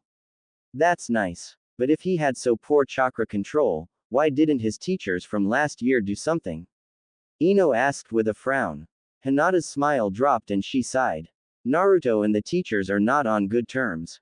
Naruto did not ask and the teachers said nothing. Oh, so why is he wearing that mask? Does he have some horrible scars? Ino asked with relish. I don't know, Hinata shrugged annoyed by the question. Ino blinked once and peered at Hinata with curiosity. Say Hinata-san, I just noticed, but since we begun to talk, you haven't stuttered even once. I managed to cure it. Congratulations. Thank you, Ino-san. The door to the classroom opened and Sasuke entered. Ino saw her crush and stood up. Well, bye Hinata-san. I have to go and say hello to Sasuke-kun. A few minutes later, Naruto entered the class and headed towards Hinata. Just before Naruto passed Kiba's seat, the boy grinned at him. "Morning Naruto," he said. Naruto stopped and turned towards Kiba. "Morning Kiba," he said with a nod, before continuing towards his seat. Hinata looked at Naruto with a questioning look. "I thought Kiba would be upset about yesterday." "Yeah, me too. At noon, Iruka took his students outside. "Like I said yesterday, we'll do target practice today. Class line up. Shino, you're first." One by one, the students fired 8 kunais at 8 targets. Only Sasuke and Naruto remained. Sasuke walked in front of the targets. He launched his weapons one after another, hitting the center of his targets without fail. "Very good Sasuke," Iruka said approvingly. "Naruto, you're next." When Naruto and Sasuke passed each other, Sasuke gave him a superior, condescending smirk. "What the hell was that?" Naruto grumbled silently. "I believe it's time to show them a bit of what you're capable of," Kyuubi said. Naruto grinned under his mask and drew 8 kunais, launching them at his targets simultaneously. Naruto hit his target's dead center, just like Sasuke did. The training his clones performed truly gave results. Before Kyuubi, he could barely hit the targets, now, he almost as good as Tenten. "Well done Naruto," Iruka said approvingly. "You get bonus points for throwing all kunais at the same time. You're in first place between the boys. Sasuke is second and Shino is third. Ino is first among the girls. Hinata is second and Sakura is third." While most of the boys looked at Naruto approvingly, Sasuke and his fangirls looked quite disgruntled. Hinata finished her duel with her little sister Hanabi, by incapacitating her hands with 2 precise strikes. Hinata was always stronger than people thought. In the past, due to her unwillingness to harm others and her lack of self-confidence, she usually lost most spars. However now, she was different. Having Naruto and Kyuubi change her.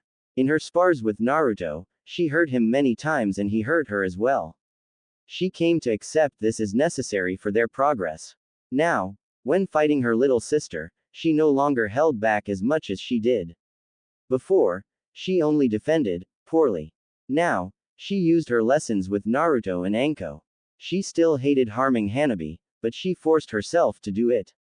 Even so, she always took care to injure her sister as little as she could. "That's enough," Hiashi said. "Hanabi, you can go and rest." Hanabi gave her father a small bow and her sister an unreadable look before leaving. Hinata. "Yes, father. I am glad you managed to finally begin to show your true potential. You have also grown up from your shyness." Hiashi fell silent for a few long moments. "Your academy teachers also say you progressed from your last year." "Thank you, father," Hinata said politely. Before she met Naruto, she would have been overjoyed to receive her father's praise.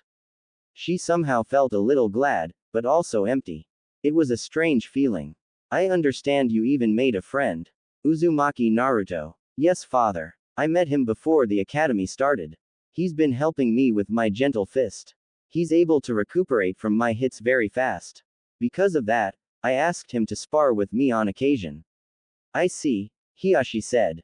He looked at Hinata with a peculiar expression for a few seconds and gave Hinata a scroll. "This is a secret technique of the main branch, 8 divination signs, 64 palms of the hand. If you manage to learn it, I will give you another one." "That is all," he said in dismissal. Next morning, Hinata dressed, took her scroll and headed towards Naruto's home.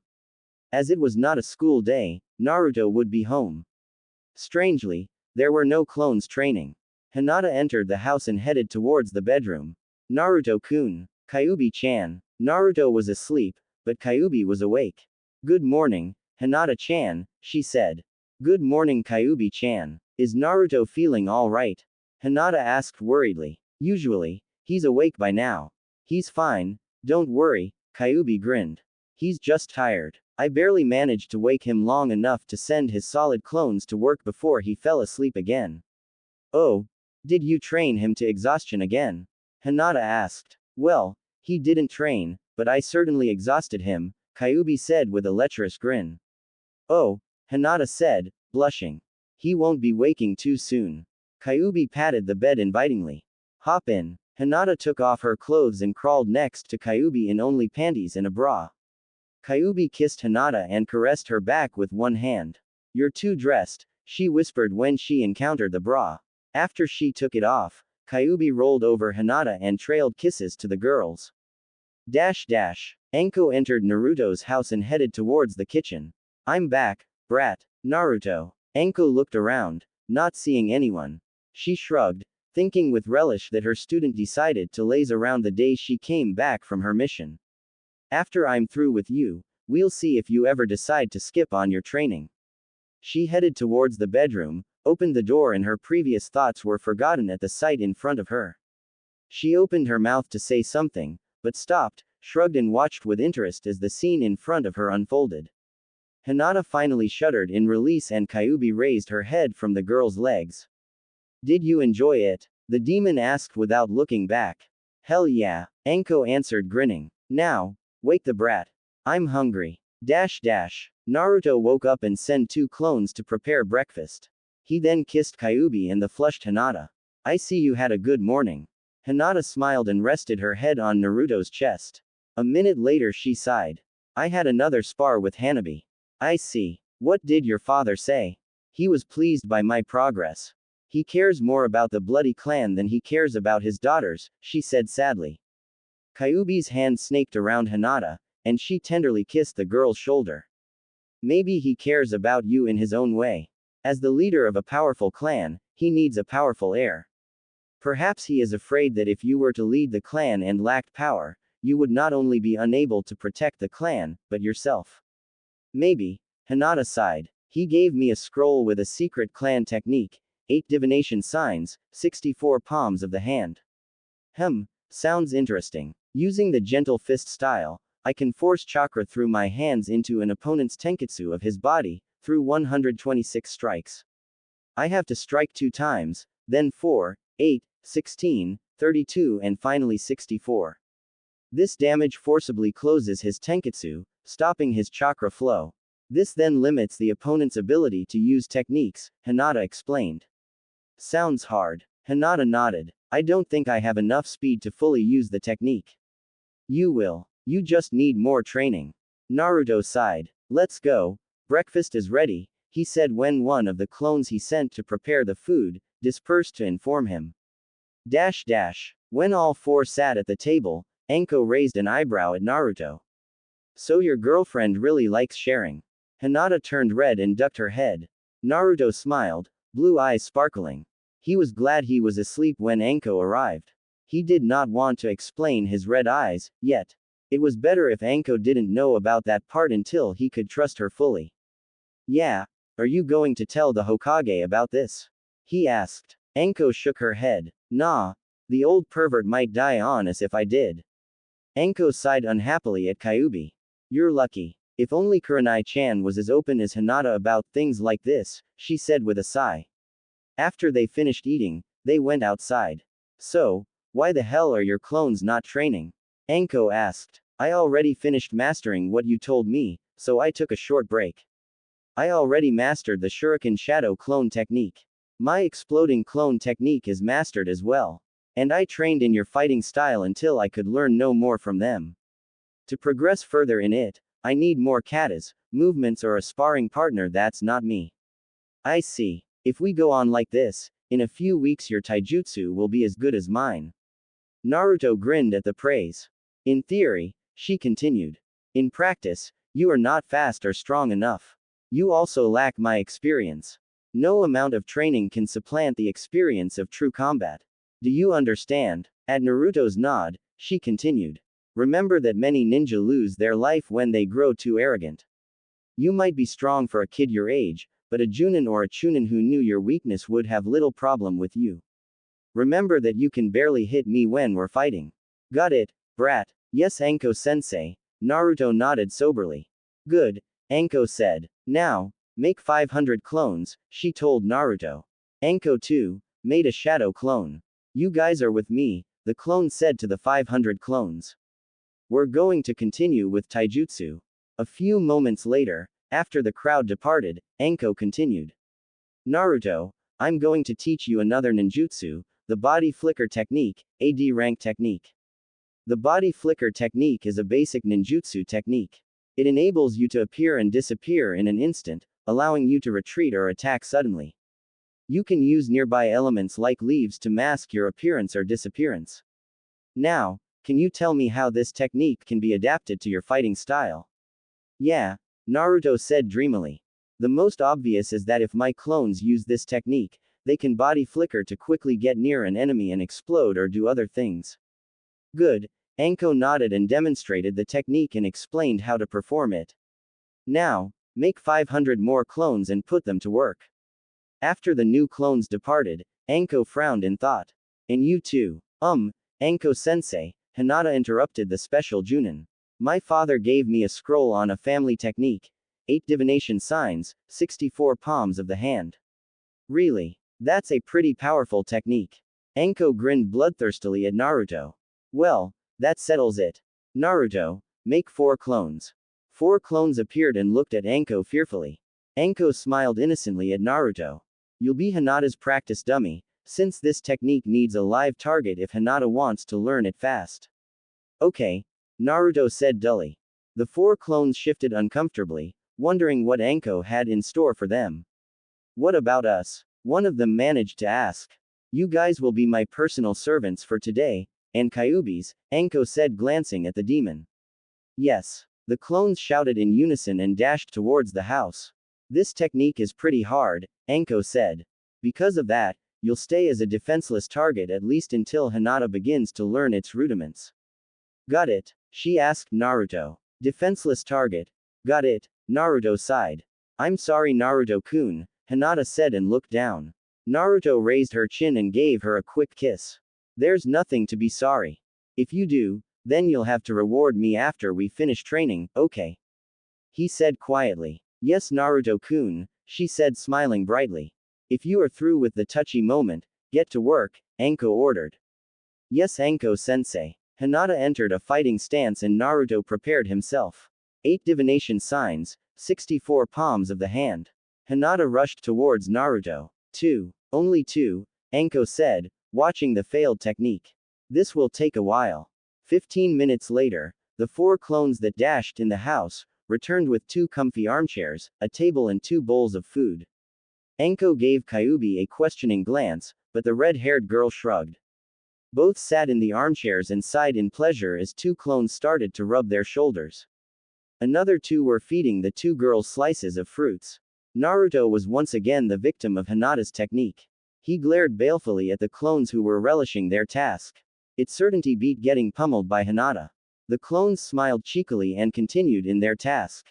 By the end of the day, Hinata managed to complete the first level of the technique and was working on the second.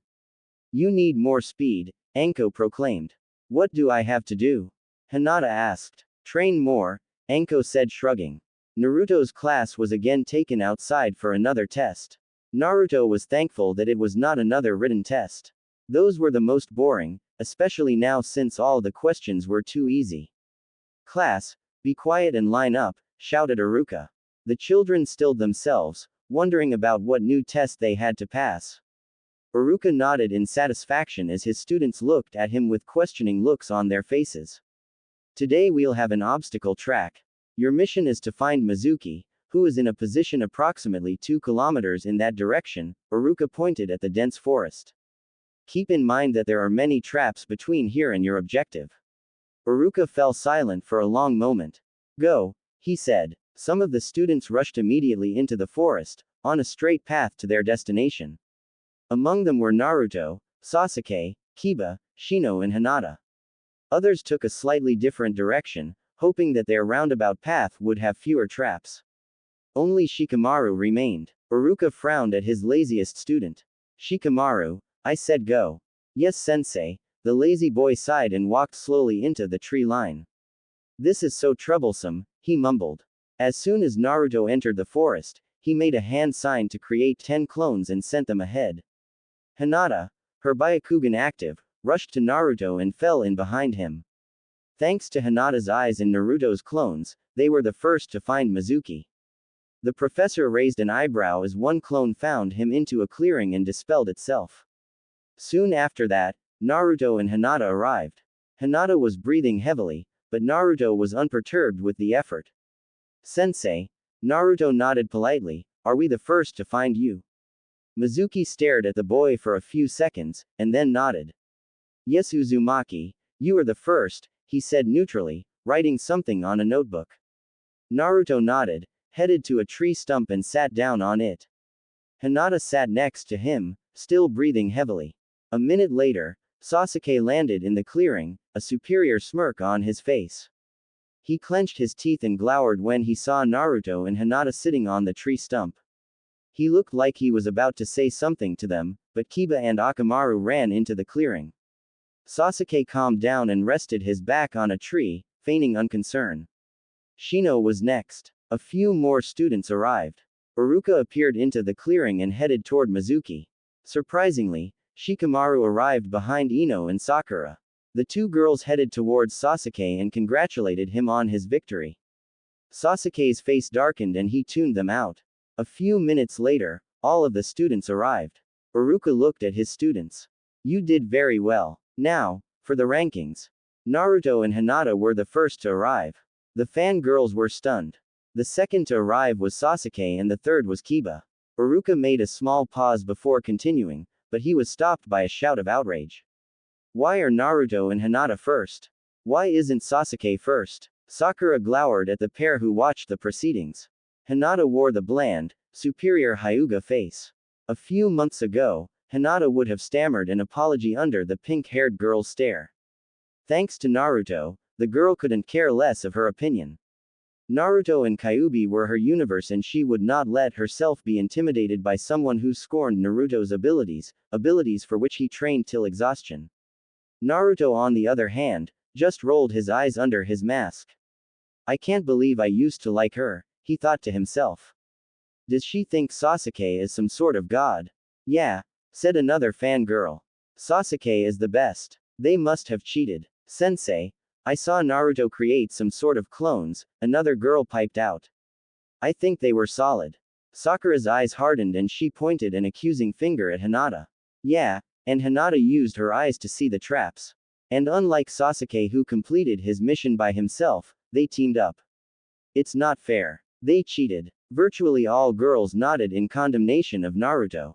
The boys, however, were sick and tired of fangirls. Naruto was happy Kyuubi managed to get rid of his temper, mostly that is. He still had problems, but something like this only amused him now. Iruka-sensei never said that we are forbidden from working together, he said calmly. He also said nothing about forbidding the use of ninjutsu or bloodline limits. The girls begun to grumble. Quiet, Iruka shouted. Naruto looked in interest at the man. Had this happened a year before, Naruto had no doubt his former teachers would have agreed with Sakura. While Naruto could feel the hidden loathing coming from Mizuki, both he and Iruka had a cool, yet professional attitude towards Naruto. Naruto had no idea why they were fair with him. He had the suspicion that the Hokage had something to do with it. Naruto could only hope they would continue. I am very disappointed in you girls, Iruka finally said. What Naruto said was very true. In fact, we, Leaf Nin, pride ourselves on our teamwork. It is in fact the cornerstone on which our village is built. As Naruto said, I said nothing about not using your clan techniques, if you have any. If you graduate and become shinobi and kunoichi, you will have to trust your teammates with your life and you must use any advantage to complete your mission, be they bloodline limits, clan techniques or even simple tricks. That is all. Class dismissed. At Iruka's words, the students begun to leave until only Sasuke, Naruto, Hinata, Sakura, Ino and the two teachers were left. Sasuke walked towards Naruto from the spot he was resting on. Fight me. Huh? Naruto asked. Fight me, Sasuke repeated. Naruto didn't know much about the boy in front of him. One thing was clear though, Sasuke was not the most stable person around. He seemed concerned only with having strength. It probably had something to do with revenge for his defunct clan. Beside these, Sasuke was also as arrogant as the entire Hyuga clan put together. Naruto stared at the boy, wondering about the best way to get rid of the self-centered brat. He could not stomach losing a fight with the boy, but if he won, Sasuke probably would keep coming until Naruto lost. No, Naruto answered. He could at least postpone the confrontation. Fight me. I said no. Sasuke narrowed his eyes and launched himself at Naruto. Naruto prepared himself to block the attack, but before the two boys met, Hinata struck Sasuke twice, disabling his arms. The boy was so shocked by the sudden attack that he didn't even try to dodge the following gentle fist strikes from Hinata and he fell down, unable to move. The Uchiha looked at Hinata with an incredulous expression, unable to comprehend that the shy Hyuga girl incapacitated him. Sasuke-kun, Sakura and Ino shouted in concern, rushing to his side. Suddenly, Iruka was there to check Sasuke. The man's lips twitched slightly as he did so. Sasuke glanced between Iruka, Hinata and Naruto with an incredulous expression on his face. Don't worry Sasuke, Iruka said. You will recover in a few hours. You know, you didn't have to attack Naruto now to test your skills against his. The next time we have taijutsu spars, I was planning to have you two fight. I guess I should take you to the hospital to check you even if you will recover by yourself. Better safe than sorry. Iruka grabbed Sasuke and they disappeared in a swirl of leaves. Mizuki too walked away. Sakura gave Naruto and Hinata a dirty look before rushing in the direction of the hospital. Only Ino, Naruto and Hinata remained in the clearing. You hurt Sasuke-kun, Ino said softly. Both Naruto and Hinata their heads as if to ask, so what? The blonde girl made a strange hand seal. You'll pay for hurting Sasuke-kun. Mind-body change technique. Naruto smirked under his mask as Ino's mind tried to suppress his own. Unfortunately for Ino, she could not defeat the alert and prepared mind of both Naruto and Kyuubi, and Ino was ejected back into her body. Naruto watched the collapsed Ino. Had you done a surprise attack, without alerting me, you might have succeeded. Your technique only works on weak, untrained and unprepared minds, Naruto said before grabbing Hinata and disappearing in a swirl of leaves. Ino narrowed her eyes at the swirl of leaves left by Naruto's departure. We'll see about that, she whispered. While in previous years Naruto understood nothing from the teacher's lessons, now he found them too easy. Unlike most children, Naruto was always alone until he met Kyuubi. He had no one except the Hokage, the ramen stand owner, and his daughter to answer his questions. However, when he saw the latter two, he was too preoccupied with ramen to ask them anything. The only one who answered some of his questions was the Hokage. Unfortunately, he rarely talked more than once a month with the old man. He managed to find answers to a few of his questions, but that was too little. Naruto, like any other child, needed many things explained. If at least the children his age talked to him, his mind would have grown, but all of the children were told to keep away from him. If Naruto would have been allowed to have regular contact with other people, he would have learned a few things, but he was shunned, so he learned almost nothing. Since Naruto had no source of education, his mind was stunted. Concepts normal for a child his age were completely alien to him. At school, his teachers ignored him. Years passed, and Naruto got used to not knowing things. He could barely read, and he only understood things if they were slowly explained using very simple words. While he was 13, his mind was no older than the mind of a 7-year-old. Thankfully, when he met Kyuubi, his deficiencies were remedied. The first books he was told to read were books for small children. Suddenly, new ideas and concepts were revealed. Naruto continued reading. When he found a word he did not understand, he checked the dictionary. After his basic reading skills were remedied, he continued reading, he even read the dictionary. Thanks to the enhanced mental abilities he received from Kyuubi and her ability to properly sort the huge amount of information, he rarely needed to read something more than once. His mind grew by leaps and bounds. Another thing that helped in his mental development was the clones who worked. These social skills helped him immensely. Naruto was now the proud owner of a reasonably intelligent mind who knew more theory than some educated chunin. While Iruka's theoretical lessons were mostly covered by Naruto's clones who studied academy and genin manuals, he still got some use from the lessons. The most helpful lessons were the practical ones. Naruto had almost no skills before meeting Kyuubi. The only thing Naruto was proficient was in traps, stealth and evasion, and he only put them to use when he was doing pranks. While Kyuubi and Anko's training managed to rectify many of his deficiencies, he still had many gaps in his practical knowledge. Thanks to Iruka's fairness and Naruto's newly discovered intelligence, he was learning the things he never got to learn. One of the things Naruto was taught by both Anko and Kyuubi is that shinobi must not draw attention to themselves, nor should they let their enemies know of their true skills. That of course did not mean that he should hide all of his skills, it merely meant that he should pretend to be less skilled in some areas. While things like his taijutsu and ninjutsu techniques would be found out sooner or later, that did not mean he should let slip his skill to perform some of his ninjutsu without hand seals. Having such an advantage might save him in the future, or at least give him an advantage. Another thing he decided to hide was his theoretical knowledge and his ability to learn and process large amounts of data. It would be foolish to let such an ability known. As such, he decided to answer wrong to some of the questions to his written tests. After all, these tests were a matter of public record.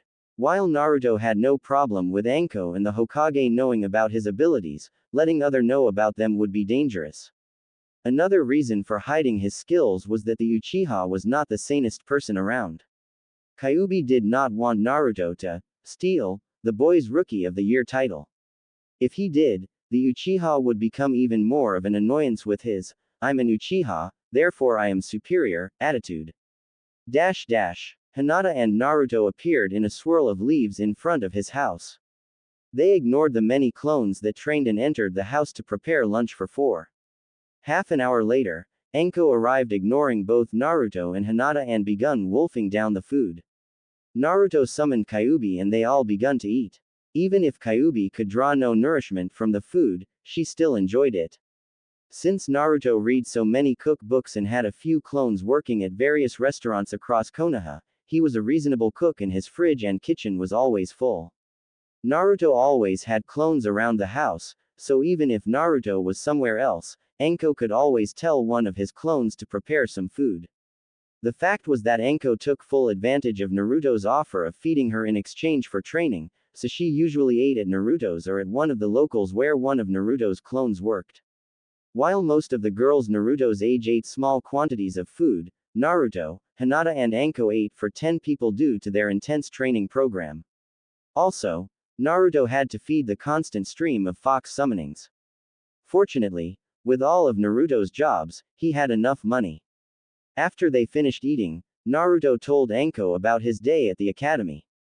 "So why didn't you dodge Yamanaka's attack?" Anko asked. "Those are pretty slow. There's no way you could have not been able to dodge. I wanted to experience it then, when Hinata was with me and Ino was alone, rather than later when I might have been alone and outnumbered." Naruto shrugged.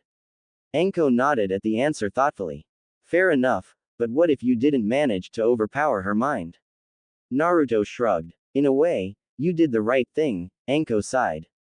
"I don't think you were in any true danger and it was better to test it while you had Hinata with you. But if you'd been in true combat, then that would have been one of the stupidest things to do." Naruto winced and Anko was silent for a long moment. "While your growth rate is impressive, you're still acting stupid. I think it's time to have this talk. It's time for you to see how our world works," Anko grumbled. "You need to know that this world is dangerous and a small mistake can cost not only your life, but the life of your comrades.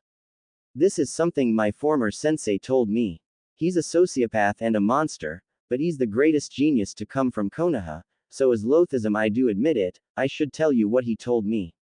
Naruto and Hinata were surprised. Anko almost never talked about her former sensei Orochimaru. Naruto heard some things from gossip, but it was hard to separate the truth from the lies. All he knew for sure was that Anko was Orochimaru's student, that he gave her some kind of seal and that with the exception of a select few she was viewed as a traitor and a danger to Konoha. "This will be a long lecture, so get comfortable," Anko said. "There are 5 great shinobi nations. Each of them are usually led by an S-ranked kage. These nations are fire, wind, earth, lightning and water.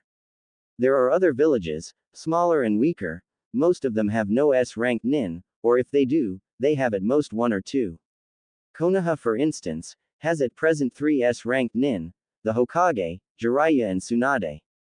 We also have 2 S-ranked missing nin, Orochimaru and Itachi. Each one of these S-ranked nin is a true powerhouse. As long as they are unopposed by another S-ranked nin, they can lay waste to an entire village. As an example, we have Itachi who slaughtered his clan.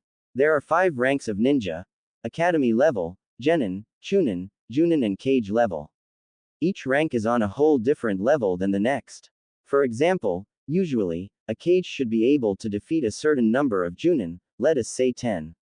A Junin is on a different level than a Chunin and a Chunin is on a different level than a Genin. This usually means that lower ranks going against a higher rank is suicide. However, things are not always so cut and dried.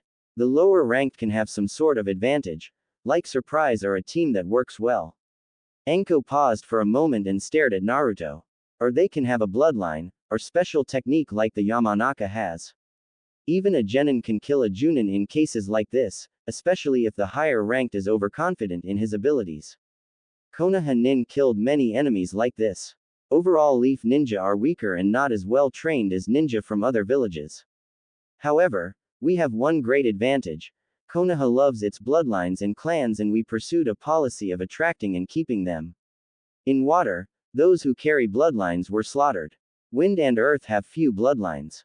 Only lightning has the same love of bloodlines, though they go about it in a different manner.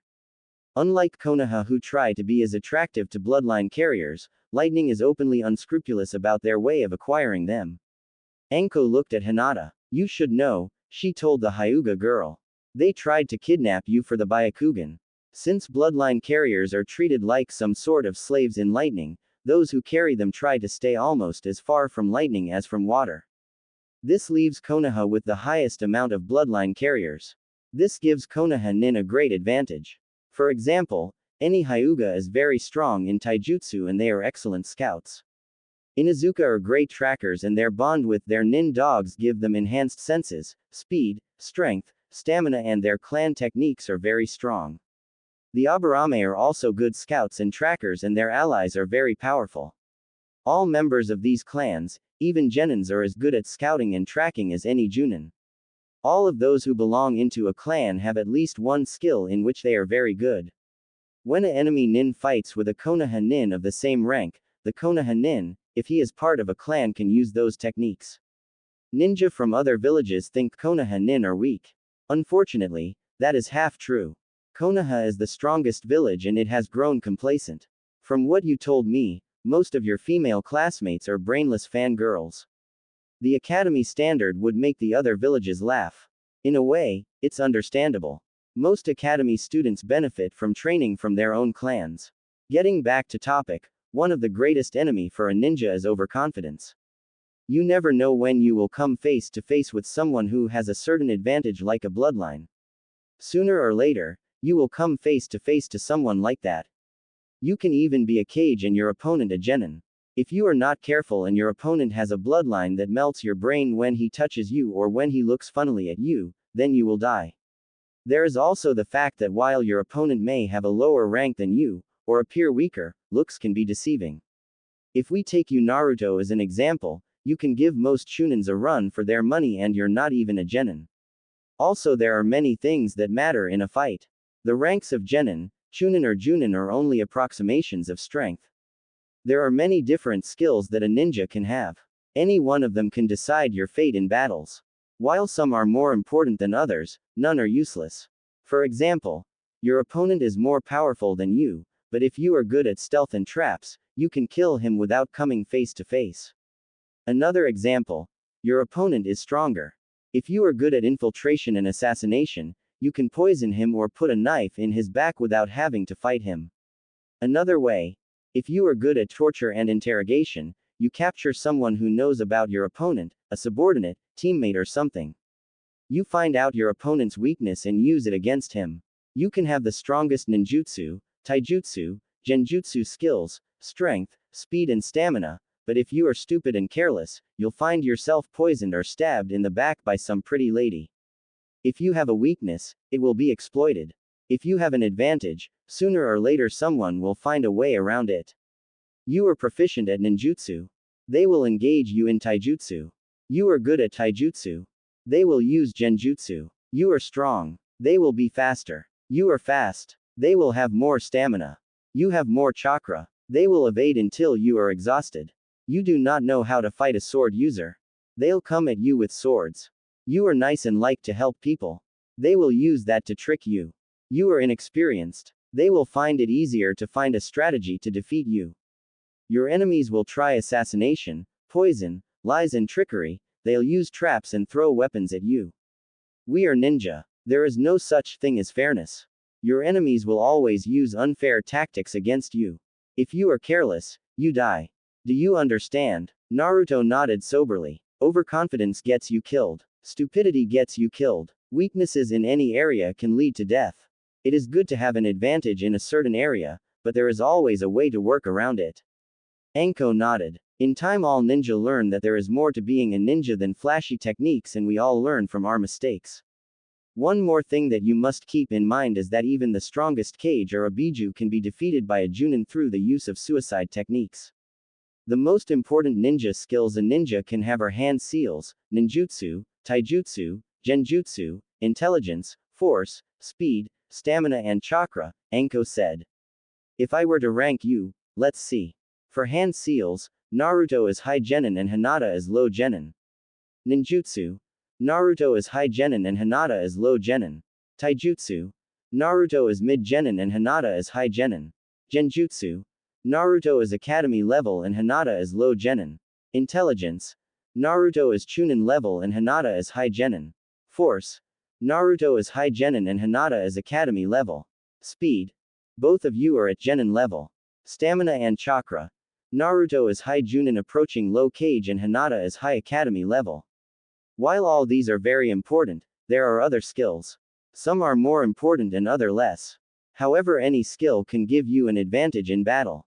Some of these skills are chakra control, elemental manipulation, med skills, kinjutsu, ranged weapons, assassination, torture and interrogation, scouting, tracking, stealth, traps, infiltration, survival skills, knowledge, sealing, fuinjutsu, experience, reputation. Both Naruto and Hinata raised an eyebrow at the last skill, but said nothing. For Hinata, your chakra control is at chunin level, med skills are at high genin, ranged weapons at genin level, scouting at junin level, tracking at chunin level, stealth, traps and knowledge at genin level, sealing low genin, experience at low genin. For Naruto, your chakra control and med skills are at genin level, ranged weapons at chunin level, scouting and tracking at junin level, stealth at high chunin, traps at high genin, infiltration, survival skills and knowledge at chunin, sealing at low genin, experience at genin level. Thanks to me, and unfortunately you do have a reputation. Reputation is a double-edged knife. If you have no reputation, your opponents don't know your weaknesses or your strong points. If you do have a reputation, your opponents are more likely to know information about you. While this is usually a bad thing, you can turn it into an advantage. For example, everybody thinks I am insane and bloodthirsty, she grinned. That means that even elite Junin would avoid a fight with me.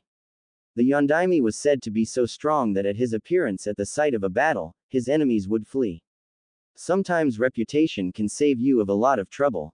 Unfortunately, with reputation come other problems. There will always be people who will try to kill you as a way to prove their strength or gain fame. Naruto and Hinata nodded solemnly. Anko fell silent for a moment, and then she continued. There is a reason I am training you two the way I am. To continue our lesson, the same way a Junin is a whole level above a Chunin, an A-rank technique is a whole level above a B-rank technique. Usually the chakra expended for an A-rank technique is about 10 times higher than the chakra expended for a B-rank technique. Again, note that I said usually. Techniques are ranked based on a few criteria. First, it is based on chakra consumption. There are other criteria: chakra control, learning difficulty, destructive force, the number of people who are familiar with the technique, the number of people that can learn the technique. Some techniques result in the death or harm to the one who performed the technique, so their rank gets much higher. It is because of this that Naruto's clones can practice E-rank techniques the whole day. As it is now, your clones can master an E-rank technique in a few days. A D-rank technique will be mastered in a matter of weeks, a C-rank technique will be mastered in months, and it will take years to master a B-rank technique. The exception seems to be the shadow clone, summoning techniques and techniques derived from them. You appear to master them faster than I thought. It is probably because of Kyuubi, I think. Again, this is an approximation. You can master them faster if your chakra control and capacity grows and improves. It will also help if you have an elemental affinity. For example, if you have a fire affinity, you will be able to learn fire techniques faster. Another factor is experience, knowledge and intelligence. Anyway, that's about all for today. Now scram to training. Anko finished. The Naruto clones who worked as hunters arrived home after a hard day's work. One of the ways they helped, beside the steady income, was that every day the clones would bring back some of the game they hunted. As the foxes that acted as sentries and guards over Naruto's home usually ate things like meat in its raw form or cooked, there was a constant need for fresh meat. Since buying large quantities of meat from the village was a bit expensive, even if the one who was doing the buying did not look like Naruto, the hunters brought home fresh meat from their hunts. Fortunately, the summoned foxes were not very large, so they didn't eat too much. As a matter of fact, summoned foxes were small compared to other summons. While the 3 legendary summons of Konoha, the slugs, snakes and toads were very powerful and were primarily used for battle, the foxes were used more for scouting, guarding, tracking and transport. The foxes could still be used for battle, but any of the 3 legendary bosses would dwarf the fox boss not only in size, but also in strength and power. A fox greeted the hunters and one of the clones stopped, took out a scroll and gave it to one of his partners and started petting the small fox. The rest of the clones entered the house, went into the kitchen, put their scrolls on a table and dispelled themselves. In the middle of the night, a figure entered the workroom of the Yamanaka clan head. The figure approached and sat on the chair behind the desk. After a few minutes of careful searching, the figure found a scroll. She bit her finger, wiped it on the scroll and opened it. Inside was an advanced form of the mind-body change technique which was only taught to Junin level nin. The less advanced one was taught to clan members after they entered the academy and was much safer to use. Using the advanced form was dangerous for an untrained mind. Ino Yamanaka smiled and started to read it.